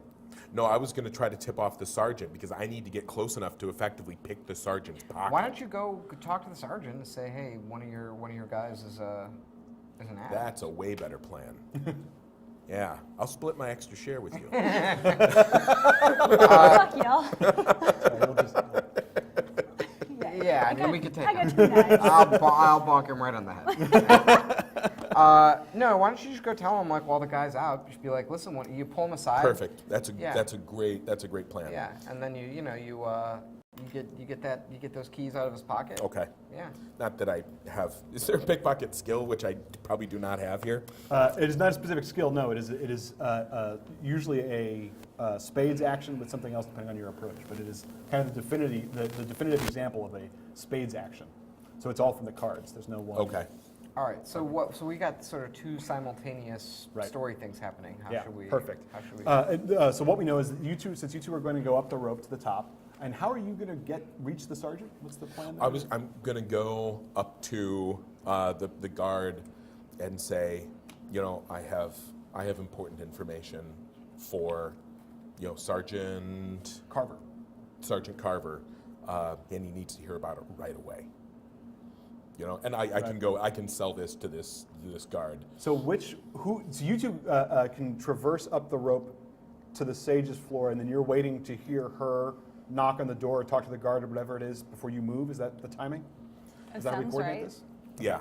Yeah. Great. That way, if it does go bad for you upstairs, you'll at least have fewer people to make trouble for you, and you'll be together. Yes. As you two are climbing up the rope and past the second and third floors, and as you're approaching the door, you're all now close enough that you can hear the guards talking inside to pass the time. Because there are 3 of you, I'm just going to have you do the 3 parts. There's guard 1, guard 2, I love this stuff. and a third This is one. cool. This is a cool. I'll come lean over. All right. Let's see. Guard. I'm guard 2. Your guard 2. All right. I thought there'd be food tonight. You don't like venison? It's back to 1. Oh, that venison, I can eat the day's leftovers on my common days. I thought we'd be fed finer by proper larks, with a proper kitchen. You could have cooked that gristle, methinks. Don't you bite your thumb at me, Holt. It's not my mic. I'm holding it. Something horrible is happening. I don't know. What's that mean? Even the tea's gone cold. I could stand it. I could if this place didn't smell like fennel that they could have used to. That's enough griping. This isn't a holiday. Wait, I need a different voice. Mind your way. Mind it well. Oh. Sorry. I just. And there, you're still talking. Better that. Hot tea come morning and scones on me if all goes well. Until then, stay hungry, Holt. The way your stomach growls, folk would think we kept the dogs in here. Damn, that's a burn. Wow, I love that. Don't you bite your thumb Bite at your me. thumb. Yeah. I don't bite my thumb at you, sir, but I do bite my thumb. That's right. I start saying that to people. You should. It's great fun. Don't you bite your thumb at me. So it's right at sort of the tail end of that all of you get into your positions and are you essentially don't get seen by this guard until you're ready to be seen because of how the stealth level is so dark down there. So as you step up the stairs, he again tosses a stick aside, stands up. I know how to make a non-threatening approach. Sure. You know? If you want to set the tone for this and make an action out of it to make sure that he doesn't make more noise than you want him to make, because the tone you're trying to suggest, right, is a like something like parlay, quiet and Yeah. And so, I'll take when they're climbing up. I might grubby myself up a little bit. I'm looking for like street urchin who is trying to make a buck. Harmless. And I'm going to comport myself along those lines. If we had any good food on us, it probably would not hurt our cause to bring them some snacks. They're just We can move them with bitching about the snacky food. snacks? That's true. I was going to say, but halfway up the stairs, I'm like, that would have been, we could have drugged them. Yeah. Oh no. Yep. Yeah, Okay. I think we could do a. It's not, you can back up. they're already Before, up exactly, the but you'll thing. strand them at the top. They're already up there. If this goes south, then maybe we can come at that again. That would have been a good plan. Okay. So I go up, and I'm like, and so I go up like making myself visible, and I'm like, hey, can I come up? It's important. He's not brandishing his dagger, as it were. He's just sort of waggling it, and he says, "How'd you get in here?" Into the clearing. Right through the. What are you doing back here? I've got information for your sergeant, and he really wants to know it. Oh, it's going down. It's worth some money. Well, to me, to him, it's worth some money. Believe me, he'll thank you. I'm going to say this is hearts for sure. I want to see an action out of it so I know how to Okay. respond. So hearts is one of the suits. I don't want to metagame too much. I'll look at what I have in my No, hand it's totally here. legal in this game. It's what your character's got. No, it's very much hearts. Although If you want suggestions as to how to spin any other suit, feel free to ask the other players or ask me or anything. now just to refresh here, hearts is social. Yep. Clubs is physical. Clubs is force and spades is finesse. Force and spades is finesse. And diamonds is Knowledge, perception, ingenuity. Then I'll throw in ingenuity. Cleverness Okay. and heart seems like a fair pairing. Great. So, and that's right. If I throw out a bunch, it has the potential of Being suspicious. right. Even so, I've got 4, Which is suited, so you can add a card if you like. 7, Which is suited, so you can add a card if you like, or you can stop at any time. right, and Pat, can I peek at your hand? yeah. Ooh, I see what you're. I'm holding this. I'm holding on to this. We should show the camera. Oh, Will, sure. Look, avert your gaze. Which camera are we Here, on? you can put it right. Yeah. Yeah. We're saving that guy. This is my ace in the hole, figuratively, not literally. And so, I think I'm gonna actually go with this just to get another pip. I don't know, because if I have too many cards out, I become effectively, it's like I'm almost overplaying my hand. I become obvious. Exactly. Right. Exactly. So- So the other thing you could do is if Correlate you to anybody moving. have a card that you're just trying to get rid of in part, or you just want to add that sweetener. Like if you thought the 7 was enough, that's when you play cards face down to get the bonus effects. Right. What are the bonus? So things like +1 lie believed, +1 turn distracted, +1 question answered, things like that. Right. So instead, I only need him to believe this one lie that's important for the sergeant to hear right now, and that's all I want. So I want more points on the table. Gotcha. And I think I've got to be good with that 10. Great. Yeah, 10 is actually plenty. So he, waggling the dagger, giving you the hairy eyeball, looking you up and down, and he says, you stay right there. I'm right here. He reaches behind him and he knocks, clearly a pattern on the door, enough so that you can, obviously enough that you can, it's like 2, 3, 1. And somebody comes to the door, it's Holt.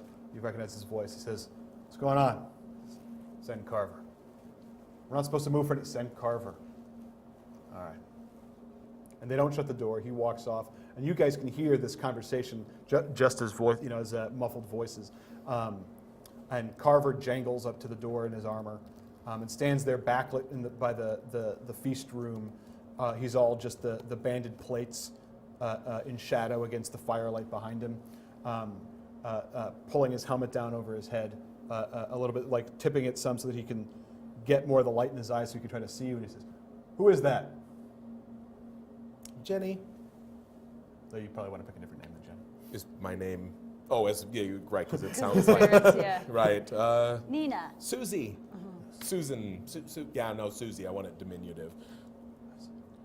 I have some information that's probably worth some money to you. That is worth some money to you. Information worth money to me. To you. He steps forward, and the guard who was manning the door stays sort of in the doorway, and the sergeant comes down the steps so that he's in the half light between you and the building itself.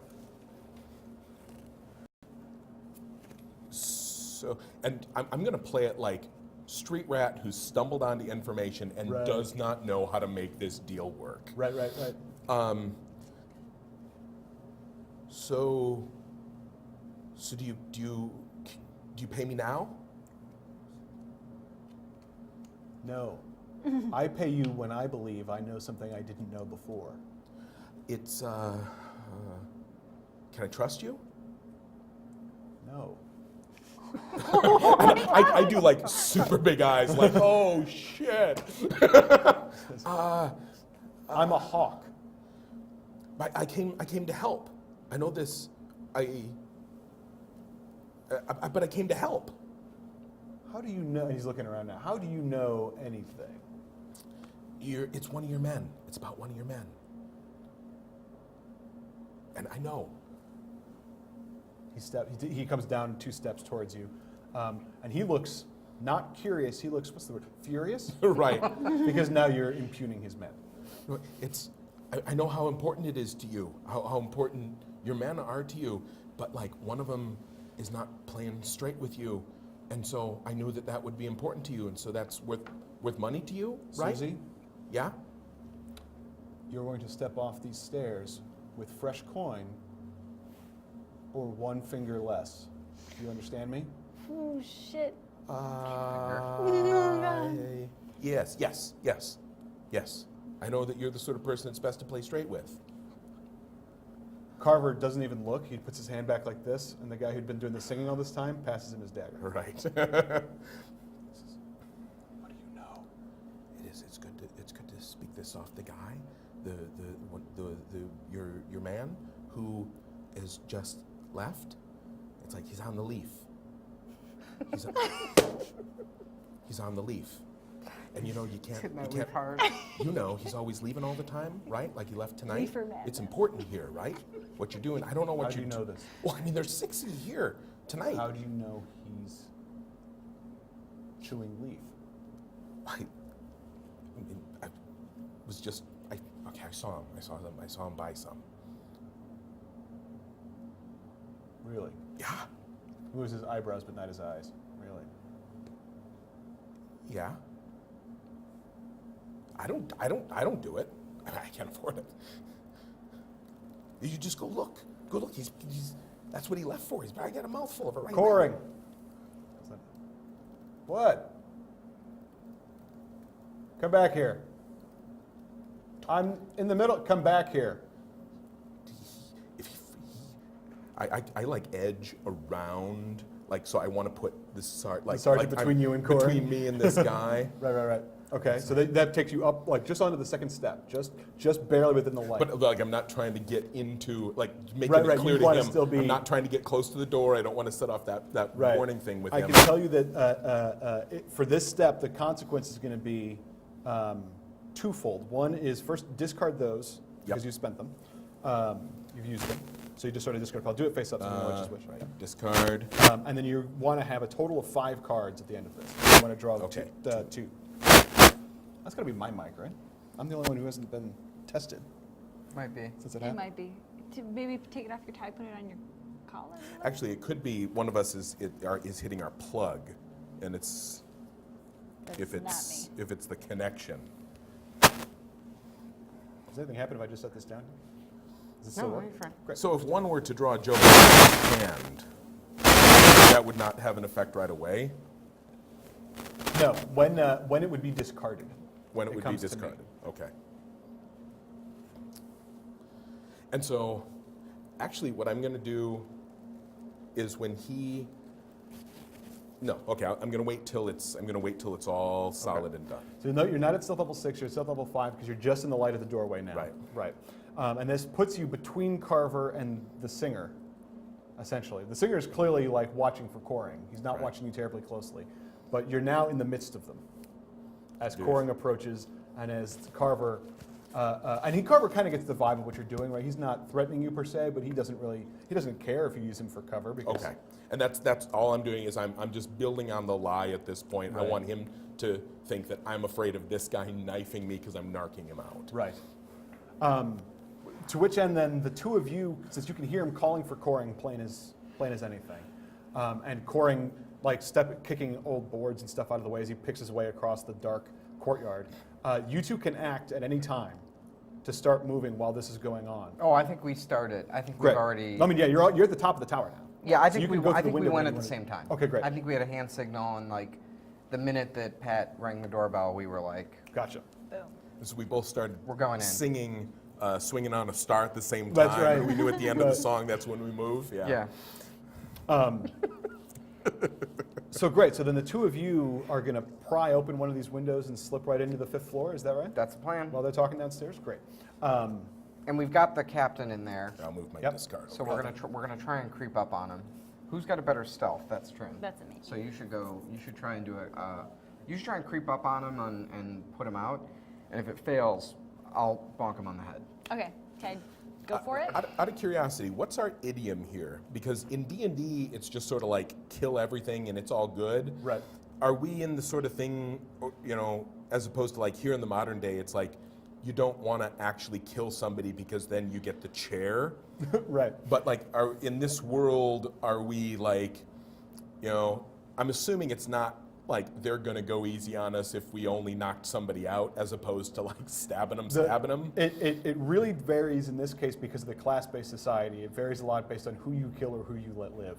So by not killing a hawk is considerably less of a thing than killing a hawk. Okay. There are people people like, you know, nobody went to prison when Marlowe got his dagger in the eye. That's right. So- but would it kind of be the equivalent of killing a cop? It certainly would to the other hawks, yes. Okay. Yeah, the hawks don't have a. Yeah. Oh, Pat, in this just fantastical class-based society that's highly segregated, different people would have different consequences. It's part of the magical stretch It's that the we must fantastical make. escapism. Of, I can't in a Accept world this like that. crazy upside down fantasy universe. Yeah. I mean, what a crazy world that would be. can you imagine? All right. Thing. So you to open the latch and the window open. And for that, that's still it's one window. It's right in. Baller. I'm in. Torches that they've got lit in here in this which Okay. means you're going to return cards when you go in there. So you're cards to work with if you want to take out the captain. I'm okay with that. Okay, so how many cards do you have in your hand right now? 6? Yes. Pick Get rid 2 of them and put them back on top of your deck in any order. Word. Great. Now, you can, the sage is sitting on his bed, for all intents and purposes, you can tell, pouting. He's not reading. He's got his book in his hand. He's just sort of like cleaning out the embossing and things on it and looking around, but he hasn't seen you. And the captain is leaning up against the wall, idly sort of looking up and down his sword, and he's in protest of the sage. They're each passive aggressiving the hell out of each other because neither one of them is happy. Okay. The sage has completed this ring of chalk or paint or whatever it is around his bed, so he's got this complete sigil marked ring of this magical ward, as far as you're concerned, around him. The guard captain is standing here by the staircase so that he can watch or hear anybody coming up the stairs. He is not over where you are by this window, but you'd be coming at him sideways, essentially. So if you want to creep across this room and get over there, this is all one action. For that reason, I would say spades are suited. I personally will say spades are suited because you have to reach him in order to bring him down. Unless we know you have a bow because you used it to set up the zip line. So you must have some kind of very small little recurve, short distance bow. You could try to hit him from here if you wanted. I like stabbing. So do I. I think she's It's a classic. stabby. Yeah. It's a classic. I just to mention something I probably would have mentioned is it like if you gut somebody in front of the mark, they're much likely to think that you are friendly. Yeah. Just to say, but if there is a non-lethal, you can think. The thing I'll point out is that if you can get in, you could, I suppose, come in this side into the stairwell, and then grab him from behind and just pull him into the shadows, and all the sage has to know is that he's gone now. That is what I would like to do. Okay. Oh, that's a win. Yeah. That is fair. Okay, radical. And the last thing you need to know is how many ticks do you have in combat? It's the bottommost, or it's the topmost social skill. I got it. Physical skill. I got a tick. Great. So that means that with a knife and with your skill in combat, you will deal 2 damage if you hit him.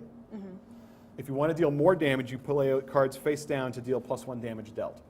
That's what one of the bonus effects is. Okay. To give you an idea, you have 4 health. Most people walking around the world probably have 2 or 3. So you're going to want to do 2 or 3 points of damage to take him out in one blow. Right.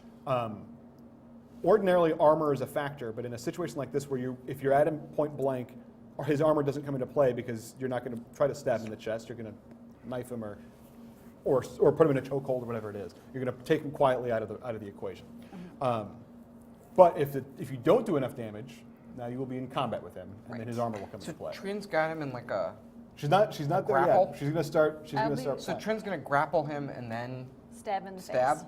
So grapple then stab. Right. Grapple. What if you grapple and I stab? What if you Teamwork? grapple and I Absolutely. bonk? It's more of a bonk. Teamwork. What's gonna Well, work? I've got a. Teamwork. You look like you'd be a grappler and I would be a stabber, though. I think you're more the No, heavy. but you got to get there. Oh, I gotta get there. Fair enough. That's the problem. I'm not stealthy. I do have a lot of ticks in combat. But if you like traverse over there, well, you don't traverse. But if you like, I have lumber. I have 1 traverse. What do you have? Oh, with 1 traverse, by the way, Max, that means that so you can move around the walls on the floor that you reached. Can we still make this a stealthy stab if he's over there? Yep. Okay, cool. Remember that Drovain, despite being the club's character, is going to have the same number of cards in her hand. She's still very stealthy, right? She's still going to have as many cards as you are. They just may or may not be stabby cards. I like that teamwork idea. If you can put him down that first turn, I think Yeah. that's going to be key for him, for the captain especially. If anyone is going to be buff. So Trin should traverse and grapple, and I'll bonk. Okay. Bonking would be a clubs. Right, right. So I'm Bonk. naming for Trin spades, and I'm going to name for Max clubs because that puts each of you on the spot to get creative with whatever the other suit And I'm is. still in stealth. Yes, but Yes. yeah. So the notion is that if the 2 of you go in there, I suppose actually you both have traversed, so you could come in on this side. But anyway, you'll both be in stealth level 4 once you're inside on the floor. So you also need to return down to 4 cards. And that does make way better sense to come in. If they can see him there, they can Right. also see that that's the easy way in. Right. That's a much better Sneak. Walk directly up to somebody. Just as you I'm gonna go to do, sleep. I'm gonna do my brilliant recovery and get my ace back. Okay. Ooh. Oh wait, actually, technically, just because if it matters, you actually play the queen. Okay. And then the ace goes into its spot and the queen gets discarded. All right. If you're going to open with that, then it's all So essentially the same. I'm Okay. adding to this same deal. No, you have two choices. You can either, or rather, you can Why you can don't add we- cards. Yeah, to add just +1. If the card is just played face down, it just adds 1. It's a way for you to get rid of bum cards. Why don't we do a teamwork here? But as I said, this if we do it as a combined action, then yeah, you're both playing into the same total. Okay. And you're still probably going to end up playing a lot of your cards face down just to deal more damage. Right. So face down is Bonus effects. Bonus But it's as if it was a single action. So if Trin starts with her queen, which is the reason I bring this up is because I think when Trin starts with her queen, which turns into the ace, that's her special ability, there's not going to be much need for you to play much face up, is why I bring this up. okay. Yeah. So I can play. I'm going to play 2 of these face down. Okay? Play this guy face up, I guess. Ooh, Great. So that's the 11. That's why I say Yeah. is We want will. this to go smooth. Yeah. This is pretty important. Yeah. Just totally smooth. You go right inside, into the stairwell, around one side. The sage has no idea, right, that you're there. The guard captain doesn't seem to hear you. You grab him, get your hand around his mouth. Like a snake, in one move, just tips the sword back into his hand, goes to stab backwards, and that's when, because you're there as well, and you've got Hall, the two of you can just grab him and pull him into the stairwell. The risk is that sword, because it's in his hand, if he goes down, is just going to tumble down the stairs. So you're going to do 3 damage straight up because you have a weapon and 2 ticks in combat. Okay. You put down 2 additional cards. What do you want them to do? 1 extra damage and 1 something else? 1 extra damage, and can I reveal them at this point? Yeah, sure. Okay. So I played strength. I played a force and a finesse. Great. Okay, Is that yeah. correct? Yeah. So for the strength one, I'm going to try and add to the damage, and for the finesse, I'm going to try and make sure I'm going to try and sort of like catch him on the way down and make sure nothing makes any noise. or Gotcha. So if you do rattles that or as anything like that. using as -1 suspicion from the play, it's Okay. as if you played 0 cards Oh, nice. for suspicion. So in other words, there's no noise, no sound. Nobody that can hear anything can hear anything. That's- right. The sword never hits the ground. That's a perfect description of what you just did. A That's what we ninja want. who's also a ghost. Right. That's the Cards Against Humanity card. Actually. Should be if it's not. Yeah. It's pretty good. So when he vanishes into the shadows, the two of you can hear his sword glance off his shoulder armor because you're right there. When he, are you killing him or not? When somebody's out of health, you decide No, if we're they're dead bonking or him. not. Great. You're not going to we kill clearly him? stated Right. that No, we're no, we're but now that bonking you're in the him. moment, I have I to don't want ask. to kill anyone. Look at me, I'm awesome. I'm so disappointed he's not dying. So I with can one see good, you struggling, choking him This out, is and not why I she's signed up giving as you a criminal. disappointed, like Yeah. I thought I knew you. Come on. all I of thought it you in were- the dark. I thought you were cool. I thought you were going to kill a cop. Thought you were I one thought of you were us. cool. Yeah. So that the sword instead, you can just grab it and use the pommel of his sword to hit him at the base of the head and take him right out. 2 quick hits, right? And it doesn't sound like anything. And so the sword never goes down the stairs because you've got it now. And then you can just set him down. Free sword. Set him down on the stone steps. Shh, go to sleep. That's how you do it. That's how you put somebody to sleep, you son of a. No, you go to sleep. Because I'm curious, at what point both of you then, each of you can draw, because you're in the shadows here, 1 card, which puts Trin back to 4, and Max, I think, to 3, right? So you each draw 1 card. Or 3. When you draw the 1, you'll be at 3, yeah. Oh, I don't get to draw back up to my. Not just yet. The first thing I need to know is to find out Put this at what in the point the discard. sage realizes the guard is gone. Got it. So I just want that number to use to determine. Interesting. So I have no idea that anyone's here. I noticed the guard captain is missing, and I think that's suspicious because I rolled exactly your stealth level. Now you can draw up to 4. Draw the 4th card. So do I draw 1 and discard when I do this, or no? No, it just goes right into your hand. Okay. So you should have 4 cards in your hand. Great. So the sage stands up and says, Goran? Captain? And on that look on his face, when he's peering off into the shadows, you can see him plain as day there in the candlelight, in the yellow glow of the candles, the shadows crisscrossing off his face as he peers around towards you. And he's essentially looking right at you. He's looking right into the stairwell where the captain was, where the two of you are standing. He just can't see you in the shadows of the stairwell. All right, who's better talker between us here? I have one in fellowship. I too have one in fellowship. I have plead as well, so I can plead. I have fellowship and intimidate. Some of it also, is affected by the heart cards you have in your hand at the time. I'm an expert pleader. Let's look at our cards here. I'm an expert. What do you got? It could even be that. This is not great. No, so we're in a It bad could even be situation. that I got courtesy. this, though. That's good. Do some good bonking. No, you're at the talking part now. But I mean, I'm an expert pleader, so that's got to mean something, right? I would say like, It means you're good for convincing people not to kill you. or maybe even would that work for convincing him? It's like, please just listen to us for a second. Yes. Oh, sure. Like don't pop your cork right now. Just Right. give us a second. Oh, yeah. Okay. To give you an idea there, I won't go into it all right now, but there's a diagram for how the social skills work in the social class. So plead goes up, intimidate goes down. and Oh, so forth. interesting. So yeah, that's if pretty you- appropriate. Pleading to. Yeah. In this case, it suggests, among other things, that you read him as your better. You're pleading with him as opposed to intimidating So him. right out of I the think gate. we should sort of approach him at the same time, and we should say, "Hello, we're thieves. We feel like We've killed you." we feel like something is fishy about this whole situation. We want to get you out of here, and we want to make sure that artifact stays safe. That important artifact." So as he, spoiler for people who are going to play other Dark Scenarios, which this artifact comes up with, if you want a name for it, I can give you the name of the artifact, but I don't know if it matters. I'm a little curious. I think It's we called the should- Latchkey Dagger, and it's a dagger that is also a key. Like the blade is cut into teeth, and it opens a door somewhere, and he knows where. That freaky. He knows what it opens. So as the two of you step into the light, which means each of you should go down to stealth level 3, because that is now the light there, the candlelight. Return one card to the top of the deck at your leisure. No, to the top of the deck. You will still use it. You step out into the light, and you give him the spiel, and he puts his hands up, and he's clearly listening. He peers around the room like this, like looking at all the windows and everything, and you hear that low, rumbly sound of a Your compatriot being killed downstairs. of a cat that does not like what is happening. You hear a Oh wow.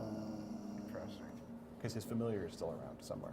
Right. Meanwhile, downstairs, the guard Coring steps up towards his captain, Right. and is doing this. Now, how big is this dude? The captain or Coring? Captain or the sergeant? The sergeant. So yeah, the sergeant is he's a big guy. He's Okay. not a muscle bound guy, but he's really tall.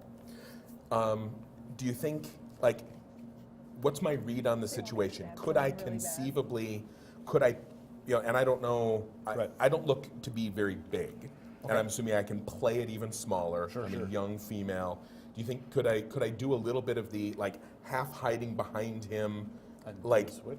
Well, and half hiding behind him, but just you know what I'm talking about, almost like using him as a little bit of a wall, but clinging to him for a little bit of protection. Because the important thing is to make a little bit of physical contact. Sure. Yeah. Can I pull that off, or Yes. or do you think he's going to elbow me in the No. head? He won't. And I'll tell you the reason why is because there's essentially no chance of you ambushing him now. He knows where you are, so it would be a combat if you started it, and he doesn't believe you want to fight him while he's armed and armored. Okay. So he's reading it as that it would be a combat. So he's not. And he's not. correct. He's paying attention, but it's not a threat in the Okay. same way that it's like you're just going to cut his throat or something. Okay. So when they start talking, you can make your play if you want to lift the key. I don't think I want to do it yet. Okay. Because it's going to be easier when he trusts me more after this plays out. Okay. That's my game. If he lets me touch him this once, it won't be too weird when I do it later. And It'll be after, just weird enough. so yeah, I wanted to do that to establish a little bit of a precedent that I'm touchy, that I'm clingy, that I'm afraid. Yeah. Gotcha. How do you know this much about? People. Yeah. It's like every time I talk to you about anything, it turns out that you're an expert in like pickpocketing. It's like all this like weird. Yeah. He's a writer. He's a studier of humanity. I'm a vast and devious Machiavellian person inside. So, yeah. You know when the Mona Lisa disappeared? Oh shit! This is on TV. Right? Sorry. Edit. YouTube. Cut the YouTube. feed. Sorry. Cut the feed.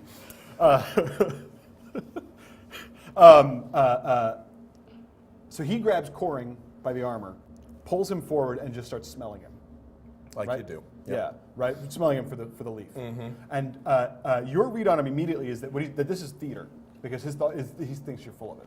Okay. So when he grabs Coring by the armor and starts smelling him, and Coring, of course, is reacting not like get off of me, but as a man resigned that he just realizes he's been caught. Okay. So Coring sags, and just sort of like it's like, it's that mixture of shame and relief that comes across him, and you can see him sort of raise his eyes, and Carver kind of pushes him away, reaches out and just almost casually plucks Coring's sword out of his sheath so that Coring won't have it. Oh, okay. Passes it to himself, and they're looking at each other, and so Coring's got to look up at Carver. And when Carver makes eye contact, Coring's eyes immediately go the last time that you can see Coring away at the ground. He makes one contact and then gives up. Okay. Is looking back. Carver turns to the guy with singing and says, or first he says over his shoulder, "Are you hungry, Susie?" I'm more scared than hungry. Ale and some venison. He's pulling. I'm just going to count out coins for you. Okay. He's just leaving Coring to stand there humiliated. Okay. Gone. And Not armed also. As soon as I see like the purse come out and there's a sound, and it's like but like totally like I say, I you were the sort of man with relief, like kind of holding myself up with him, and and it's like this is going to make the world of difference for my family. Thank you, and I just blah, blah, blah, blah, just pouring it all out. That my grand play has actually succeeded. Is this when you make the move or no? And absolutely, this is when I make the move. Okay. So first you do that. You said something, and that was my search result. Okay. Which is very high, higher than the number of cards in your hand. So I can tell you first that I'm going to say spades are suited because you have to be of deft touch. What do you think is suited? I'm going to be doing this as social. I am. Okay. Yeah. So hearts? Yeah, absolutely. Spades and hearts then are suited for this action. Now, here is a question.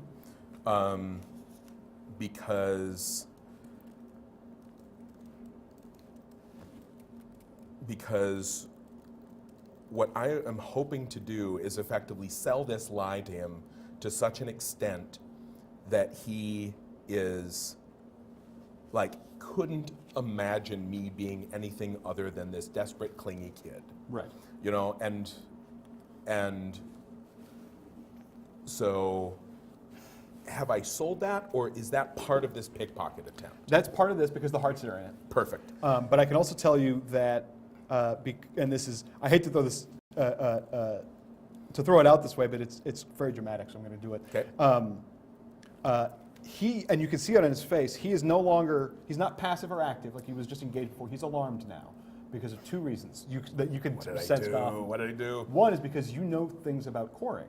So you know something. So you know things. I heard, and right. you said, "I heard you were a man who would reward me." And so his thing is, "Why? Who's been telling you about me?"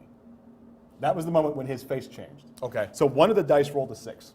Okay. And the difficulty. That was what that 6 was. Okay. And I had mentioned before that I heard that you were the sort of man who Right. whatever. So But this is where it really sticks that he says, Right. because before it's just what you say to get Right. money, and now he knows that you have good information. Right. So who's talking? So I'm going to Nice. play the succeed on a lie. Okay. And it's worth 5 or 6 points. In Right. addition to that, right? And then You guys all got really good draws right at the beginning. I've love it. been I love sitting it. on that one, which is this is the reason that I felt like I could go into this situation and not get chopped into hash. And then I've got to. I do not have high cards here. There's another 2, so that's 10. And I don't want to do any more than that. Okay. I knew it. Yeah. Oh, yeah. So you have tripped my suspicion, which means that I'm going to search to see if I essentially believe you or not. Now, I believe the lie. Right. The question is, do I maintain suspicion such that I watch you like somebody that I don't trust, or do I reward you and send you on your way? Okay. Well, how about this? Yeah. Can I pitch that this lie effectively settles him from alarm to active? Because any street rat who's going to try to pull this Right. is going to find out who they're selling money, or who they're trying to get money off of. Okay. So could I use Sure, that, sure, that absolutely. lie to effectively take him down from a 6 to a 5? Absolutely. Okay. Absolutely. And so what we want to do here in part is discard those down in your discard pile. And because where you're hiding now from him, you're going to draw up to 4 cards, because that's the stealth level you're in from the moving up the stairs and the guard coming back, or getting out of the doorway and leading the light down and everything. How suspicious is he? He is exactly on your hand. So he's suspicious, but he's not like, no, this is I'm being played. Okay. Right? He's still wary. He's not. You haven't completely sold him on everything, but he believes. Your guess now, because you know that he bought the lie, but so it's hook and line, but not sinker yet. Right. Is that he probably thinks that you are somebody's pawn, and that's not your fault. Right. So he certainly doesn't think you're the mastermind. Right. So he starts counting out coins. Since your total there was a 10, and you get the +1 lie believed and +1 turn distracted automatically. Okay. He goes, and it's while he's counting out coin that you can reach into the other pouch in his belt and slip the keys off, and you had a document you were going to put on, or no? That was That's the previous plan. Gotcha. Okay. This is a much more elegant plan that Max came up with. Gotcha. So you just pull the keys off, and where do they go? Just into your person somewhere? Somewhere Pocket or internal pouch in as the dress or away something? as I can put them quickly. Gotcha. I assume because This dresses is with my- pockets are not as new as we think they are, that you have whatever, yes. whatever your street rat outfit has. Specially nice, designed spurious to pockets, hold things quickly. Beautiful. He counts out 10 coin, which is a considerable amount to give to it's nothing you could do an informant, but it's a lot to give to somebody who just comes in off the street and Right. loses somebody their job. And he says, and he puts those in your hand, and then instead of letting go, he says, I will pay you this man's wage if you tell me how you knew this. Diggity. Don't lie to me again. Do I need to? So he's not buying the fact that I saw him buy drugs? Give it like 1 more second. Okay, well. No, he figures there's a lie in there somewhere, and he doesn't believe the stuff that you told him really since you got on the scene. He Okay. believes that stuff, but he Then- believes that you've been fed story. Okay. So I look terrified. Oh no. I look terrified, and then I do the okay shit. Okay, I said, I didn't see it. I didn't see him buy the drugs, but I heard my friend saw him chewing once, but my friend was too much of a coward to Where? come. What? Where? Where's my friend? I can't tell you where my friend is. Where did your friend see this man chewing leaf? I didn't ask. You didn't ask. You just took information that your friend gave you about a hawk, walked into this dark space alone, knocked on the door, and asked for whoever was in charge. No, I asked for you. Why is that? Because I found out who was in charge of him, and they said, you. And are you not in charge of him?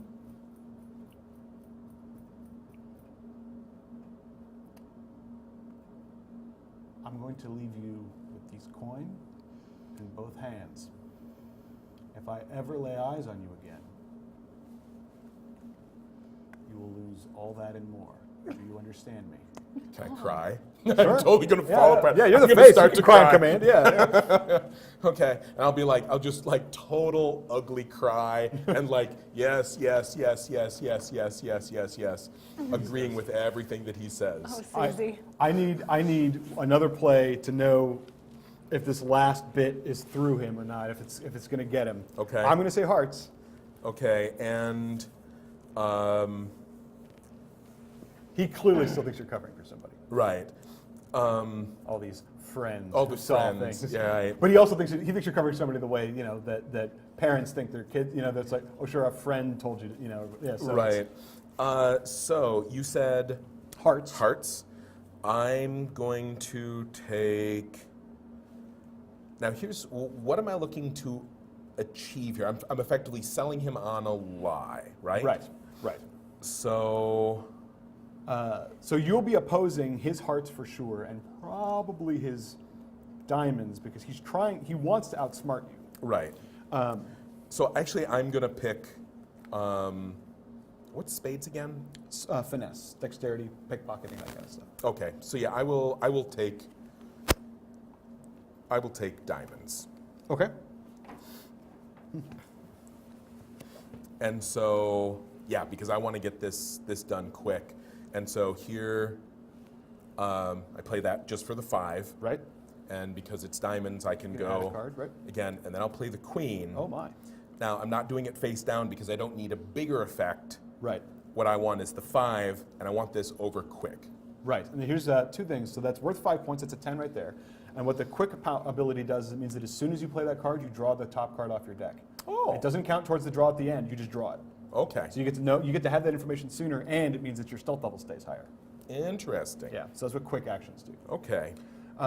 Which also means that now, technically, if you wanted to, You could play the card you just drew. Except this was a spade, so I have Right, that that- ends my Right. play. Right. So Right. okay, so that's good. I'll have to stick with that 10. Well, you could actually point out because you can always put cards face down. So if the card that you got is something that you just want to get rid of, you could play it face down now to get a bonus effect. A bonus effect. I don't need a bonus effect. Cool. I just need him to buy this one lie. Gotcha. Okay.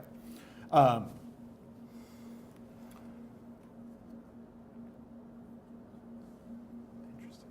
10 is plenty. Okay, so buy it he does, and you know that he wants desperately not to buy it, right? You can see he's got the face of a man who knows he's making a mistake. Right. He thinks he's making a manageable mistake, right? He goes, and let's go of your hands. Right. It's like to get it out of this person, like I would have to physically hurt this girl in front of my men, Right. and it would do more damage. It's Yeah, not the worth cost is now it. way Right. too high. Yeah. Probably to him personally as well, right? His thing, he's just like, it's a 10 coin. And I Right. learned, and now I know that I can't trust coring, but it's also, the site's gotten really shitty for him now. Right. Aw. Right. So he lets go, and he waves you off. He won't look at you anymore. I scamper.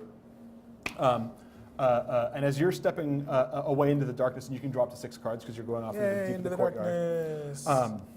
Coring starts to back into the courtyard too, and with us, like first you hear it, but it's the sound of the armor like creaking and grinding when Carver reaches out so fast, grabs Coring by the armor here, and just starts dragging him up the stairs. Like Coring's just trying to back away, and Carver crosses that distance and has him, We're still in the stairwell too. and is dragging him up the stairs into the 2nd floor here. Okay.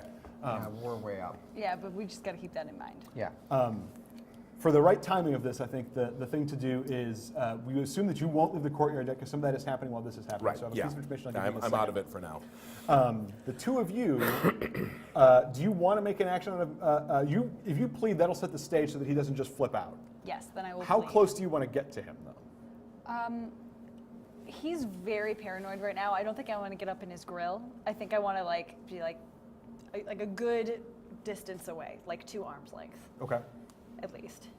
You just be That's reasonably close that's, is it? well, because you could cross the 2 arm length distance with a knife pretty quick. Yeah, like Okay. right here. This is. Well, I kind of figured he was close to us, but he's not. He's not Well, too. No, yeah, he's about- by the bed, and there's a big circle of runes and Yeah. whatever in Okay. between. Yeah, you. so you I can- think I would make like 1 step towards him Oh, just okay, to perfect. indicate I that I'm gotcha. talking to him. Great. But Okay. like I wouldn't want to get closer. Right on. Cool. So I'm pleading.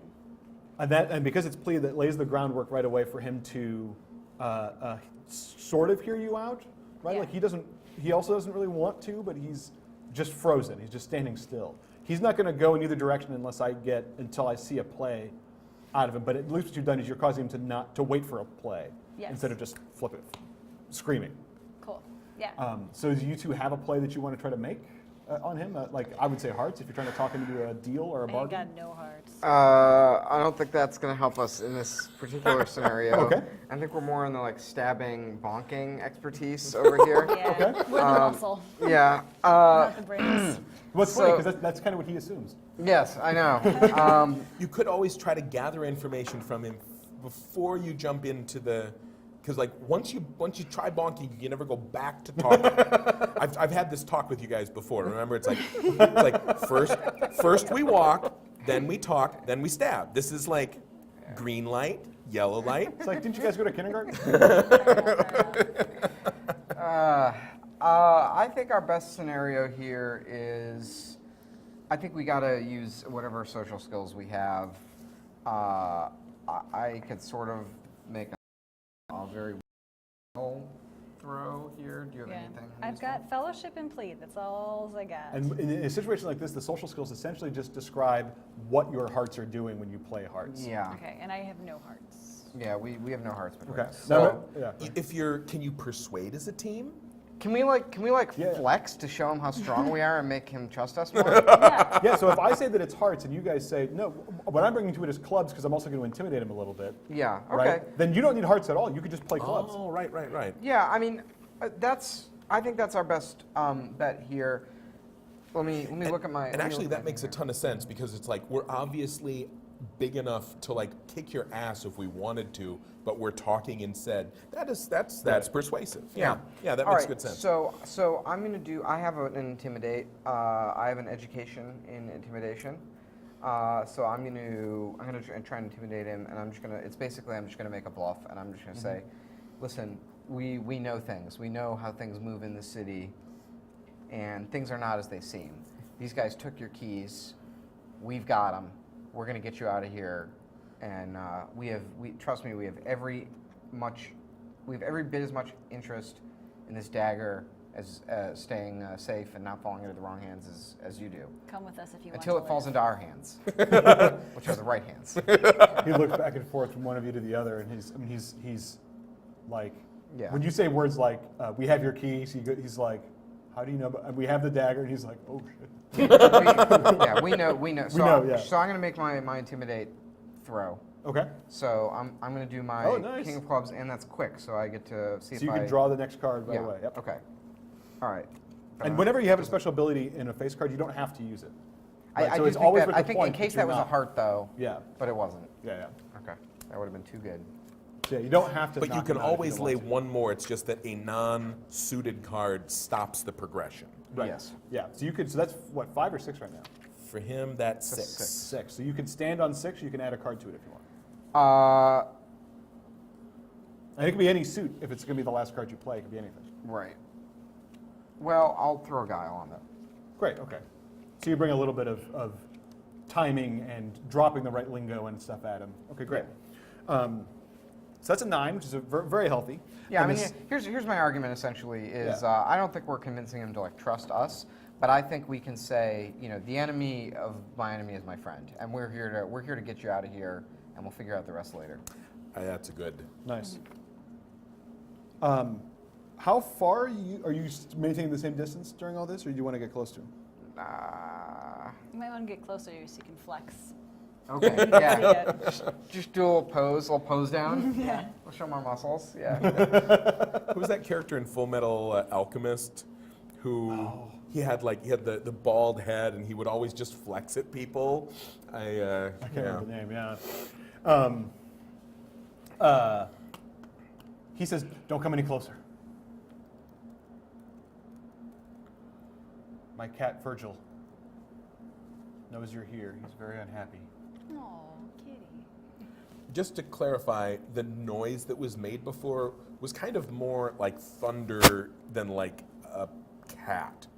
Did I get that impression It right? was bigger than it didn't. I mean, it's not like a cat in a pipe. Maybe it sounded like a cat exaggerated. Okay.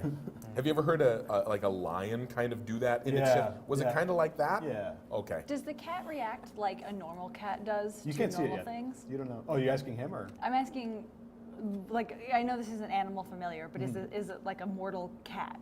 Does it have the same cat feelings? You have. I have culture, which I culture, figure would make me know religion. that.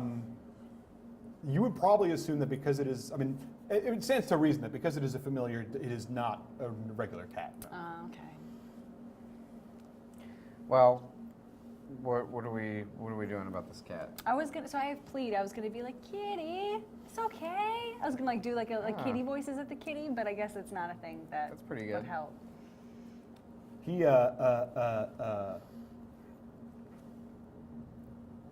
Bonolo the sage, he says, if you have my keys, then you need the book. I will trade the book for my life. But do we know For his life? Interesting. We're not here to threaten your life. Yeah, we're not. We're trying to get you out of here. It's these guys who are threatening your life. We're getting you the keys and the books. We're getting the hell out of here. To where?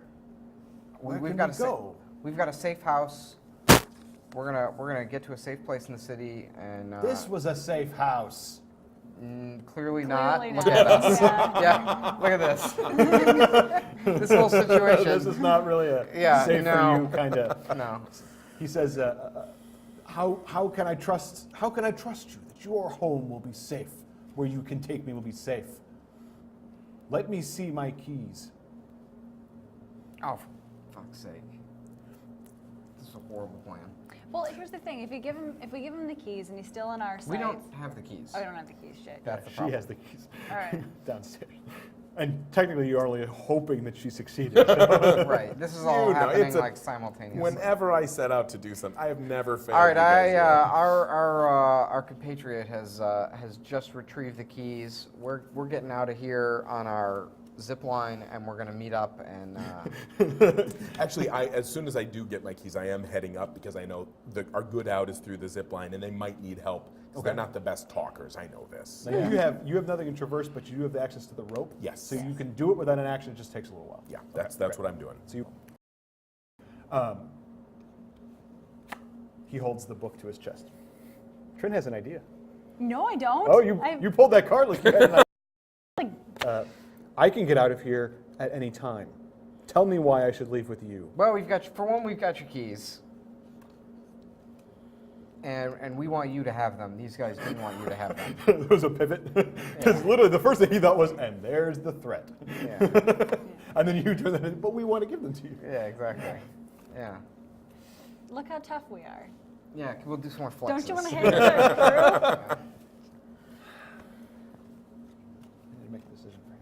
He, right down the middle, huh?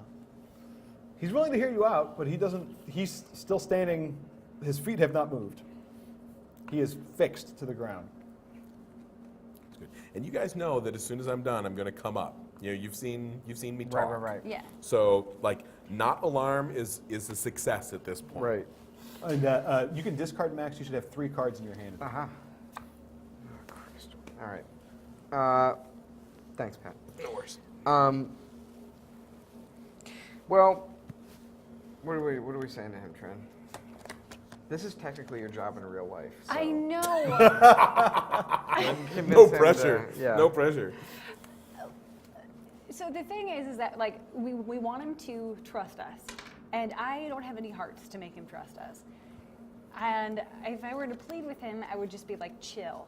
So as long as he's not moving, if he's staying in one place and all we're doing is waiting for Susie with the keys, then I guess this is good. This is a good situation. I mean, we're just trying to buy time. We should ask him to show us like cat pictures. Yeah. Cat people love talking about Can their we cats. ask him Yeah. questions about his life? Yeah. Okay, so you just want to keep him talking. Yeah, Yeah, just shoot the basically. breeze. Great. Yeah.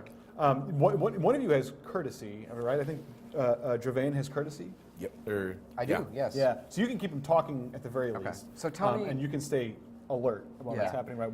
Find the So cat. so we knew the whole plan here. Tell me, why did they separate you from? Why did they take your keys? Why did they separate you from your got the book held to important his chest. information? Yeah. He says, I presume it was to make it harder to take me and what I know. This book is nothing without the key, just as the dagger is nothing without me.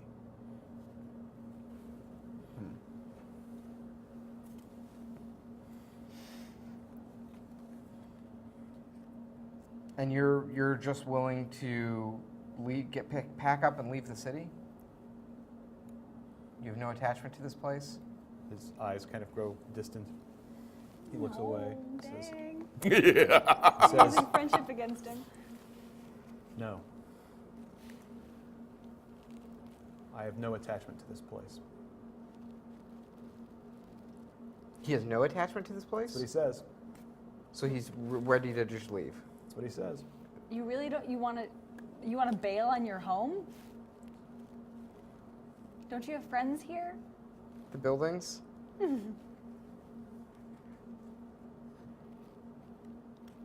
Who are you?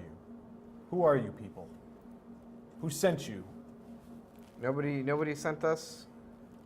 We just know what's going on. We want that dagger. What if we lied and said that like we heard the Jennies talking, the whispers of the Oh, Jennies, that's great.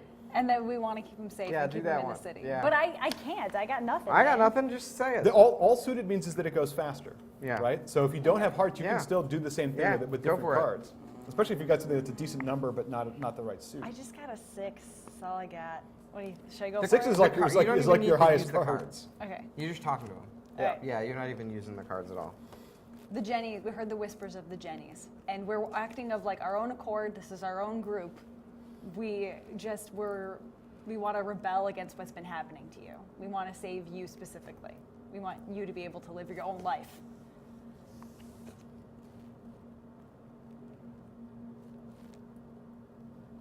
I don't his want to hand stab is- anyone. Do you say that? No. He says, she said it was fine if I left. They said I could go. They told me I could go.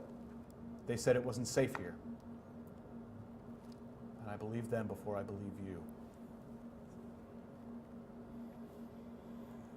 Well, if you, I mean, he says, Yeah. if. He opens his mouth, and what you hear is a sound from behind you through the stairwell, is a voice saying, "Captain! Captain, Corey needs your attention." ah, shit. Oh, because we killed him, right? Bonked. Oh, we Bonked. bonked him. We Bonked. bonked him. And the sage hears that and says nothing. He says, "I can call them at any time." Well, if you're ready to, if you're ready to leave this city behind, why not tell us what we need so we can go get the dagger? Why should you have it? Because we love money. We want it. I have told Her Highness what the dagger opens. Soon the kingfishers will have whoever has the dagger, and all of this will be behind the city. What is this dagger? You won't get it in time. This And is even if a- you could, they would kill you for having it. This They would is kill you for knowing what I know and not being me. this shit goes deep. This is an inside job.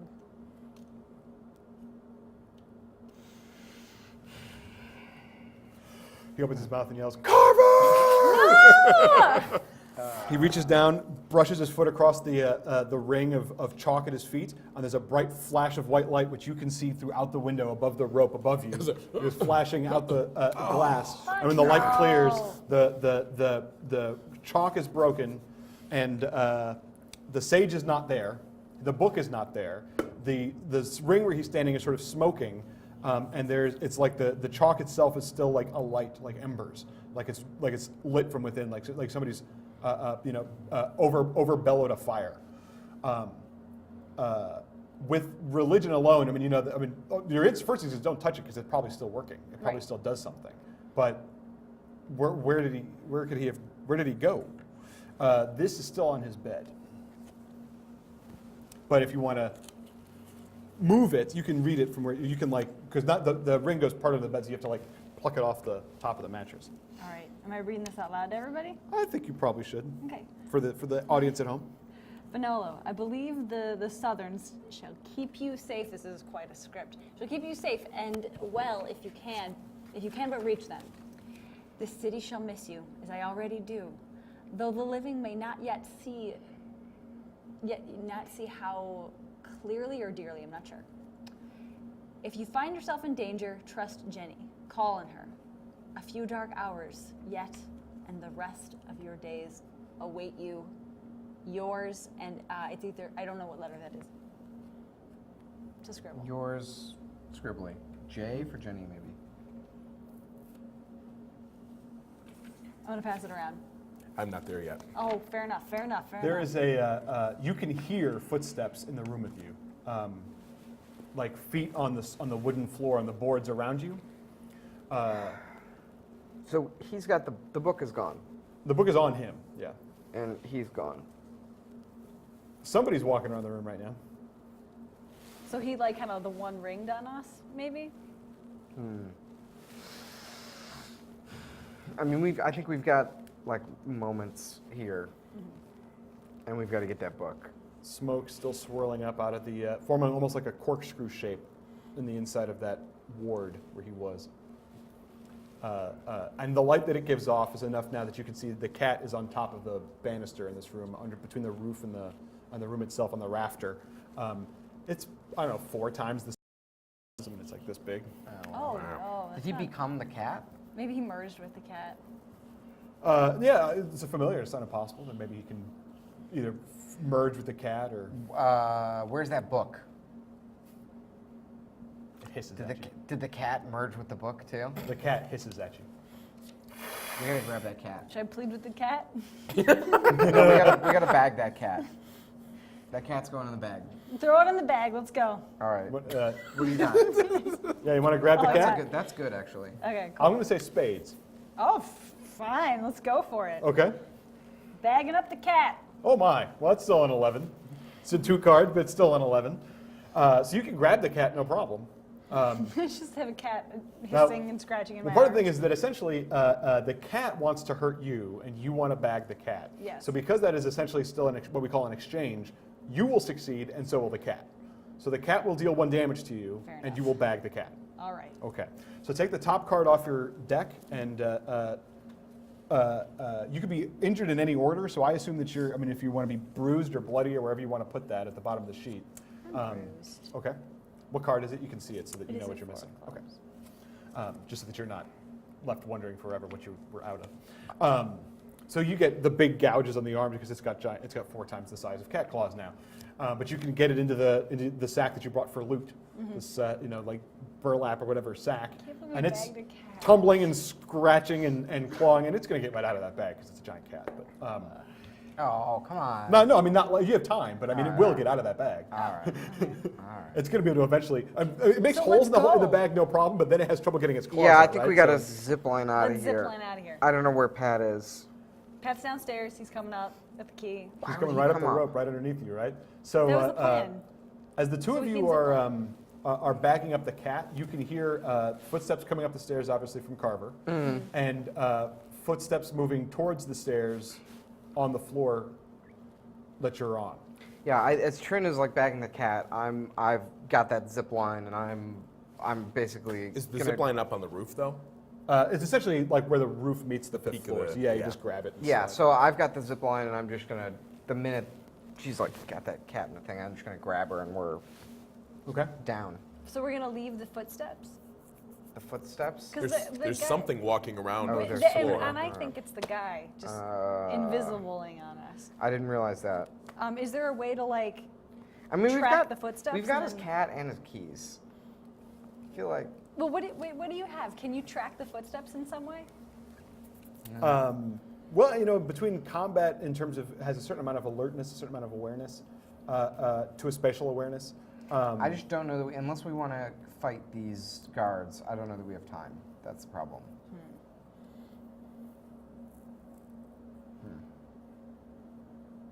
You reach the window now. Okay. I pretty much I get a leg over and I'm like, one shut-in. I give you guys one shut-in to talk to. What is going on up here? What is on fire? We've got a cat and a bag. It's crazy. I see you. It's huge. Stuffing a I mean, cat it's like into she's a got to have bag. it over her shoulder. It's a Think one of the giant ones cat. at All right. sorry. Where is he? I think we got to try and talk to this guy, Pat.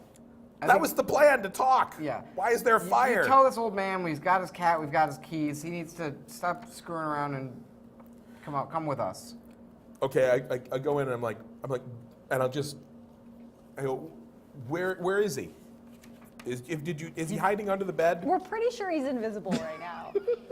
I'll raise my voice and I'll make my very best, like, short pitch. I'll say, I want to make sure I get his name right here. The sage? Benolo. Yeah. Benolo. I want to look at what I have in my hand.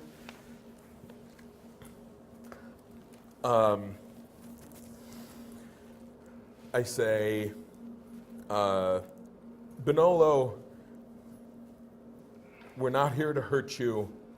We just want to make sure that this information doesn't get used against the good of the city. And you know by how they've treated you that you can't trust these people. And I emphasize these people. You know this city better than we do. Let us take you to somewhere that you know you will be safe. That's my pitch right there. I do it real quick because I know we got people coming up. I'm going to say diamonds because you're reasoning with him. Okay, and I will pick, after I look, I'm going to do my social thing like I normally do. And I've got 5. And then I've got 7 for some reason. And then I've got, Oh my. I'll end it with this. How do I bring an element of physicality into this, or an element of... Well, it all has to be as overt physicality. It doesn't necessarily have to be violent, right? So it can be.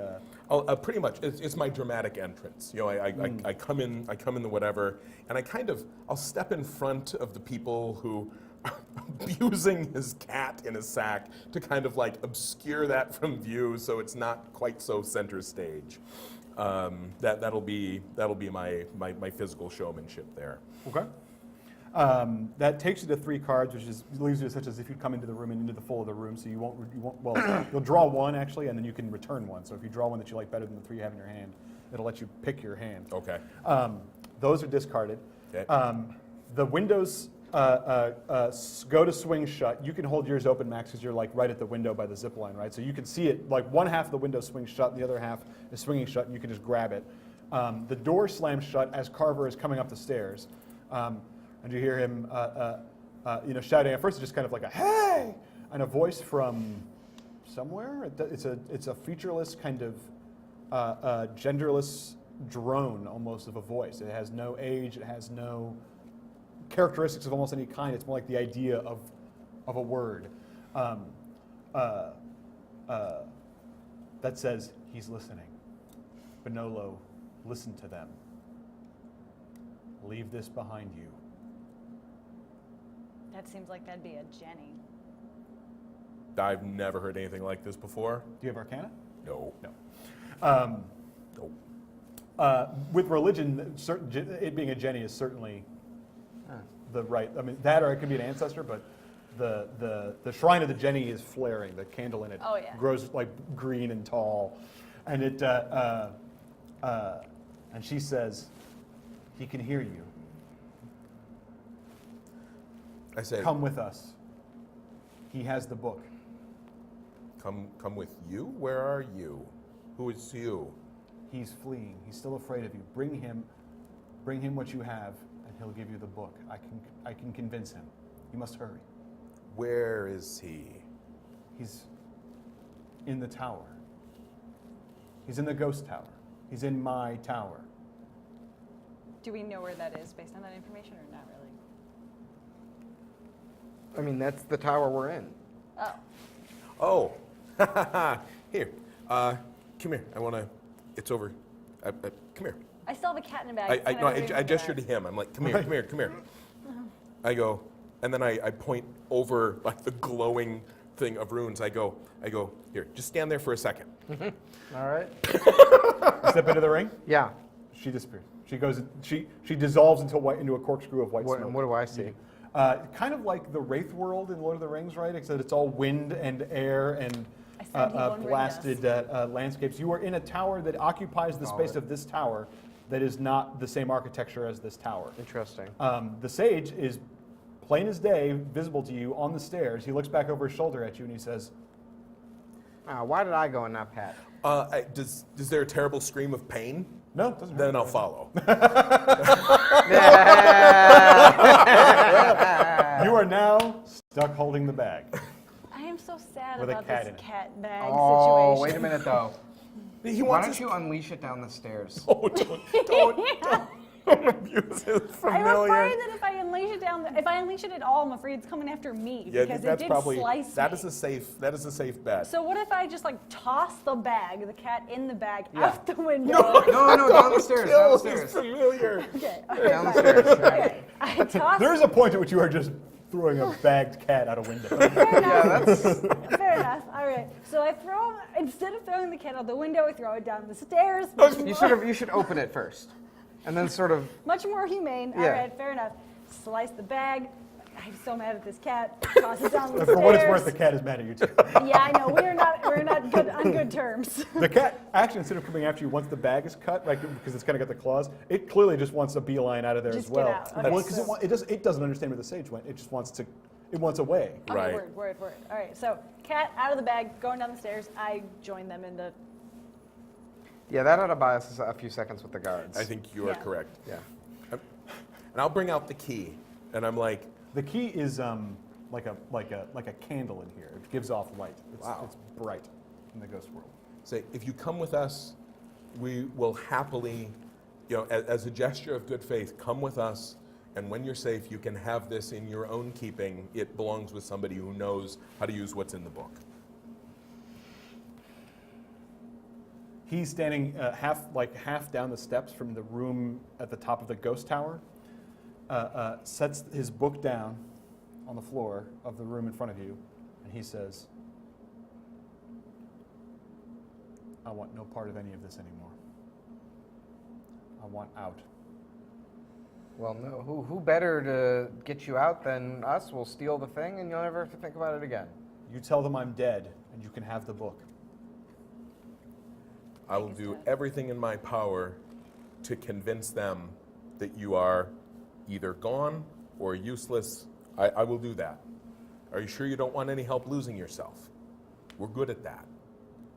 We can He lose looks you. back at the three of you standing here, like windswept and blasted and stretched and everything in the space. He doesn't even say anything else. He just turns and sprints down the stairs. You can hear the guards, because you can still hear the other, and there's no ring on the floor in this tower. But the guards, when he goes down the stairs, kick the door open, and one of them is in the stairwell, fighting. But Carver has sort of elbowed him out of the way and is stepping into the room, and you can see him as like a shadow cast on the floor and a reflection of the light in his eyes, waving his sword around the room. I don't know what happens if he steps into this circle after you guys. But. Let's beat Well, feet. so how do we get out of here? How do we get out of there? I go, it's so there's no negative rune circle. Nope. There are still windows and stuff here, but I mean, we can talk to the Jenny still. you can try. And say we've done what you asked. He's leaving and he's safe. Can you help us fulfill his final request? See, he's like that. Yeah. I am a tower. And I pick up stairs. I like all of angry guys. Zip line. Okay, here. Yes. Well, can we? I'm gonna try. They'll never heard the foot at them. You in turn. I say, let's try to leave. What's always the final choice? You can never go backwards from stabbing. Remember, once you stab, you can't go backwards. But no one So talk, then run. Yeah, that's true. We should just get the hell out of here. Talk, then run, then stab. Goran is getting back to his feet now. You're good. We're going. You can see him. His shadow is getting to his feet. So we're just rubbing gonna his head sprint down the stairs and down the stairs. The front door. That takes you literally moving through guards as they're coming up the stairs. You can just pass right through them. They're just these elongated, dark shapes. It's so icky. As you slip through them, and they kind of press out the back of them, where they move like ink in water, just sort of spilling out as you move through, and then rewinding themselves back into solid masses. There's a question of speed here because the guards, upon hearing the footsteps and all that, are essentially doing not unlike what you did, which is, Hulk, get in there. Right. He seemed to make it. So I need spades from anybody who wants to escape the guards. And you can feel free to argue for clubs. You're in the ghost world, so you can each draw to 6 cards. Oh, 6. You can draw up to 6 cards. Because they actually can't see you per se at all. So, and pushing through them is a valid, like... Yeah. Okay. Yeah. So I have a queen, which is brutal. Oh, right. So I'm just, and I can deal a wound to a target that I can attack from my position with that. Yep. So I'm just going to barrel right through the guard and possibly wound him in the process, and then I'm going to add a... Right on. That's some linebacker stuff right Nice. there. Yeah. The brutal queen is a great example here too because she's she does damage when you discard her, and it doesn't say you deal damage; it says you deal a wound. So it bypasses armor and everything. It just goes straight into hurting somebody. So it's not. So if it's not when you play it in the attack; it's when you discard her that she deals an additional damage. So that's a perfect example of what you're doing, where you're not actually trying to hurt somebody, but you don't care if you do. So as you go barreling through the guards, you can hear one of them clattering and tumbling down the steps as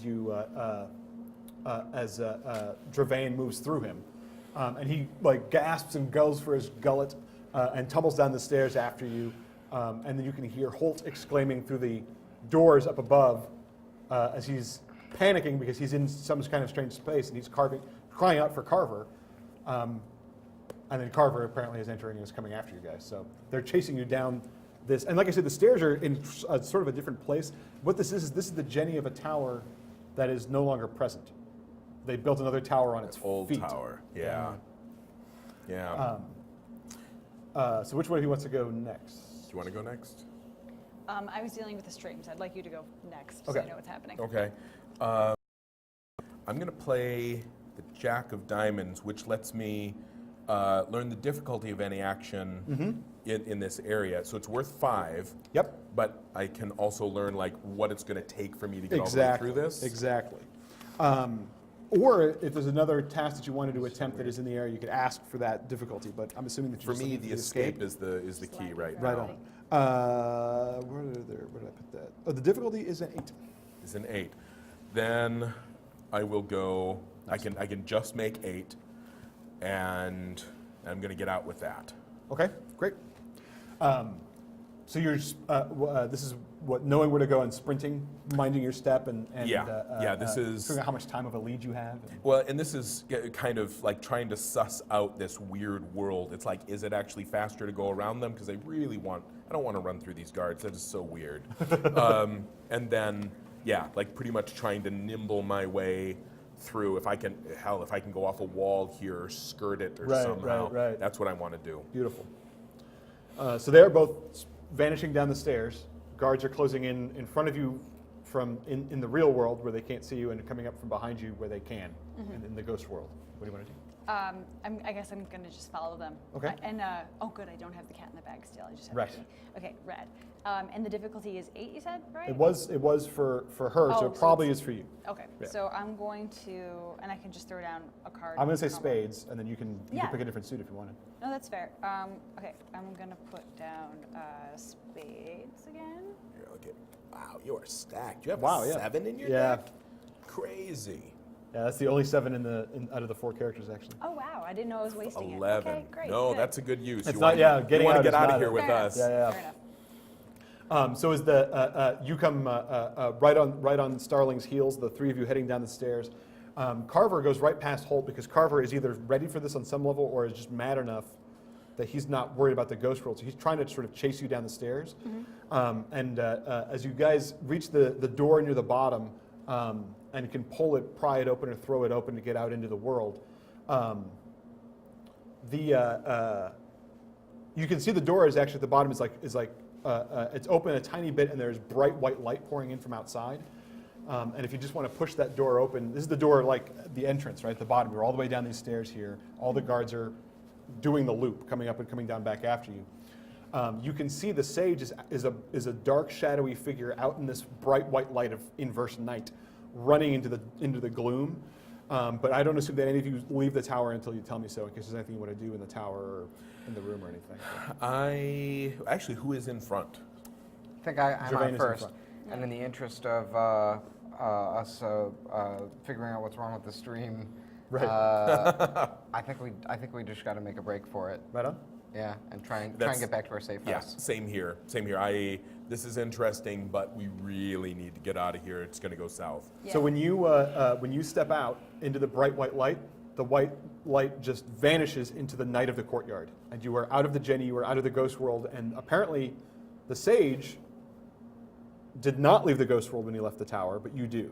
Interesting. The tower just lets you go, and that's true for each of you when you step out of the tower. And if you run and just vanish, climbing buildings or getting to the zip line or whatever you want to do, and if you run 3 separate directions, no guards come out of the tower. There is no sound. They never get the door open. They never come running out. They're just gone. Okay, so that's not a place you want to be if you are not friendly, if you are not invited by, wow, okay. Right. I'm counting it a big win just getting in and out of that particular space. Yeah, I mean, we got the key in the book. I feel Yeah. like that's enough for us to Yep. go get that dagger later. Absolutely. Cool. Yeah. Damn. That's so good. This is a big win, and this is a lovely system. Oh, great. Thank you. This is a lovely, very so, elegant. So intense. Yeah. Oh, good. I love this. Yeah. Awesome.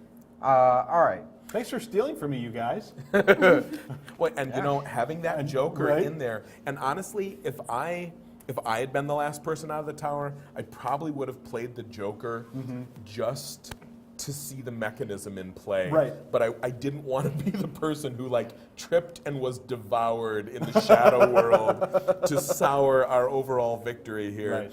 Right. All right, let's bring this thing to a close. We've been playing Project Dark. It is a new indie RPG by designer Will Hindmarch. It will be available this spring, the summer. Where can people go if they want to get a The copy best of place this? Learn about it? to get copies and to get ready to pre-order is projectdark.net. ProjectDark.net, easy enough. Thank you guys for watching. There were like 200 people who watched us play this thing. Yeah, this was a great stream. Wow. And of course, this is all sort of a stretch goal for Pat's Worldbuilders campaign. Yep.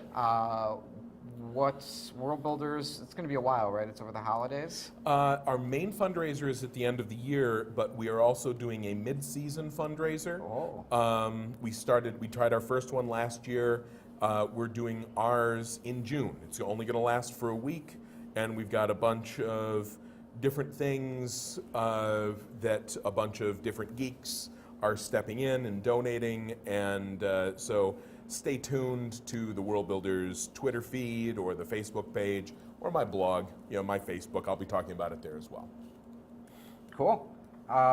And we occasionally do fun streams and events like this here at the office. Maybe we'll stream some of our D&D sessions or something. We really should. If there's interest. But you can subscribe, or our YouTube channel is cah.io/y for YouTube. Thank you guys for watching. This has been very fun. Thank you all very much. Yeah.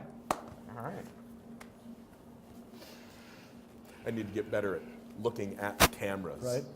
Nah. I'm trying to get so into the habit of not looking at cameras. Well, and I was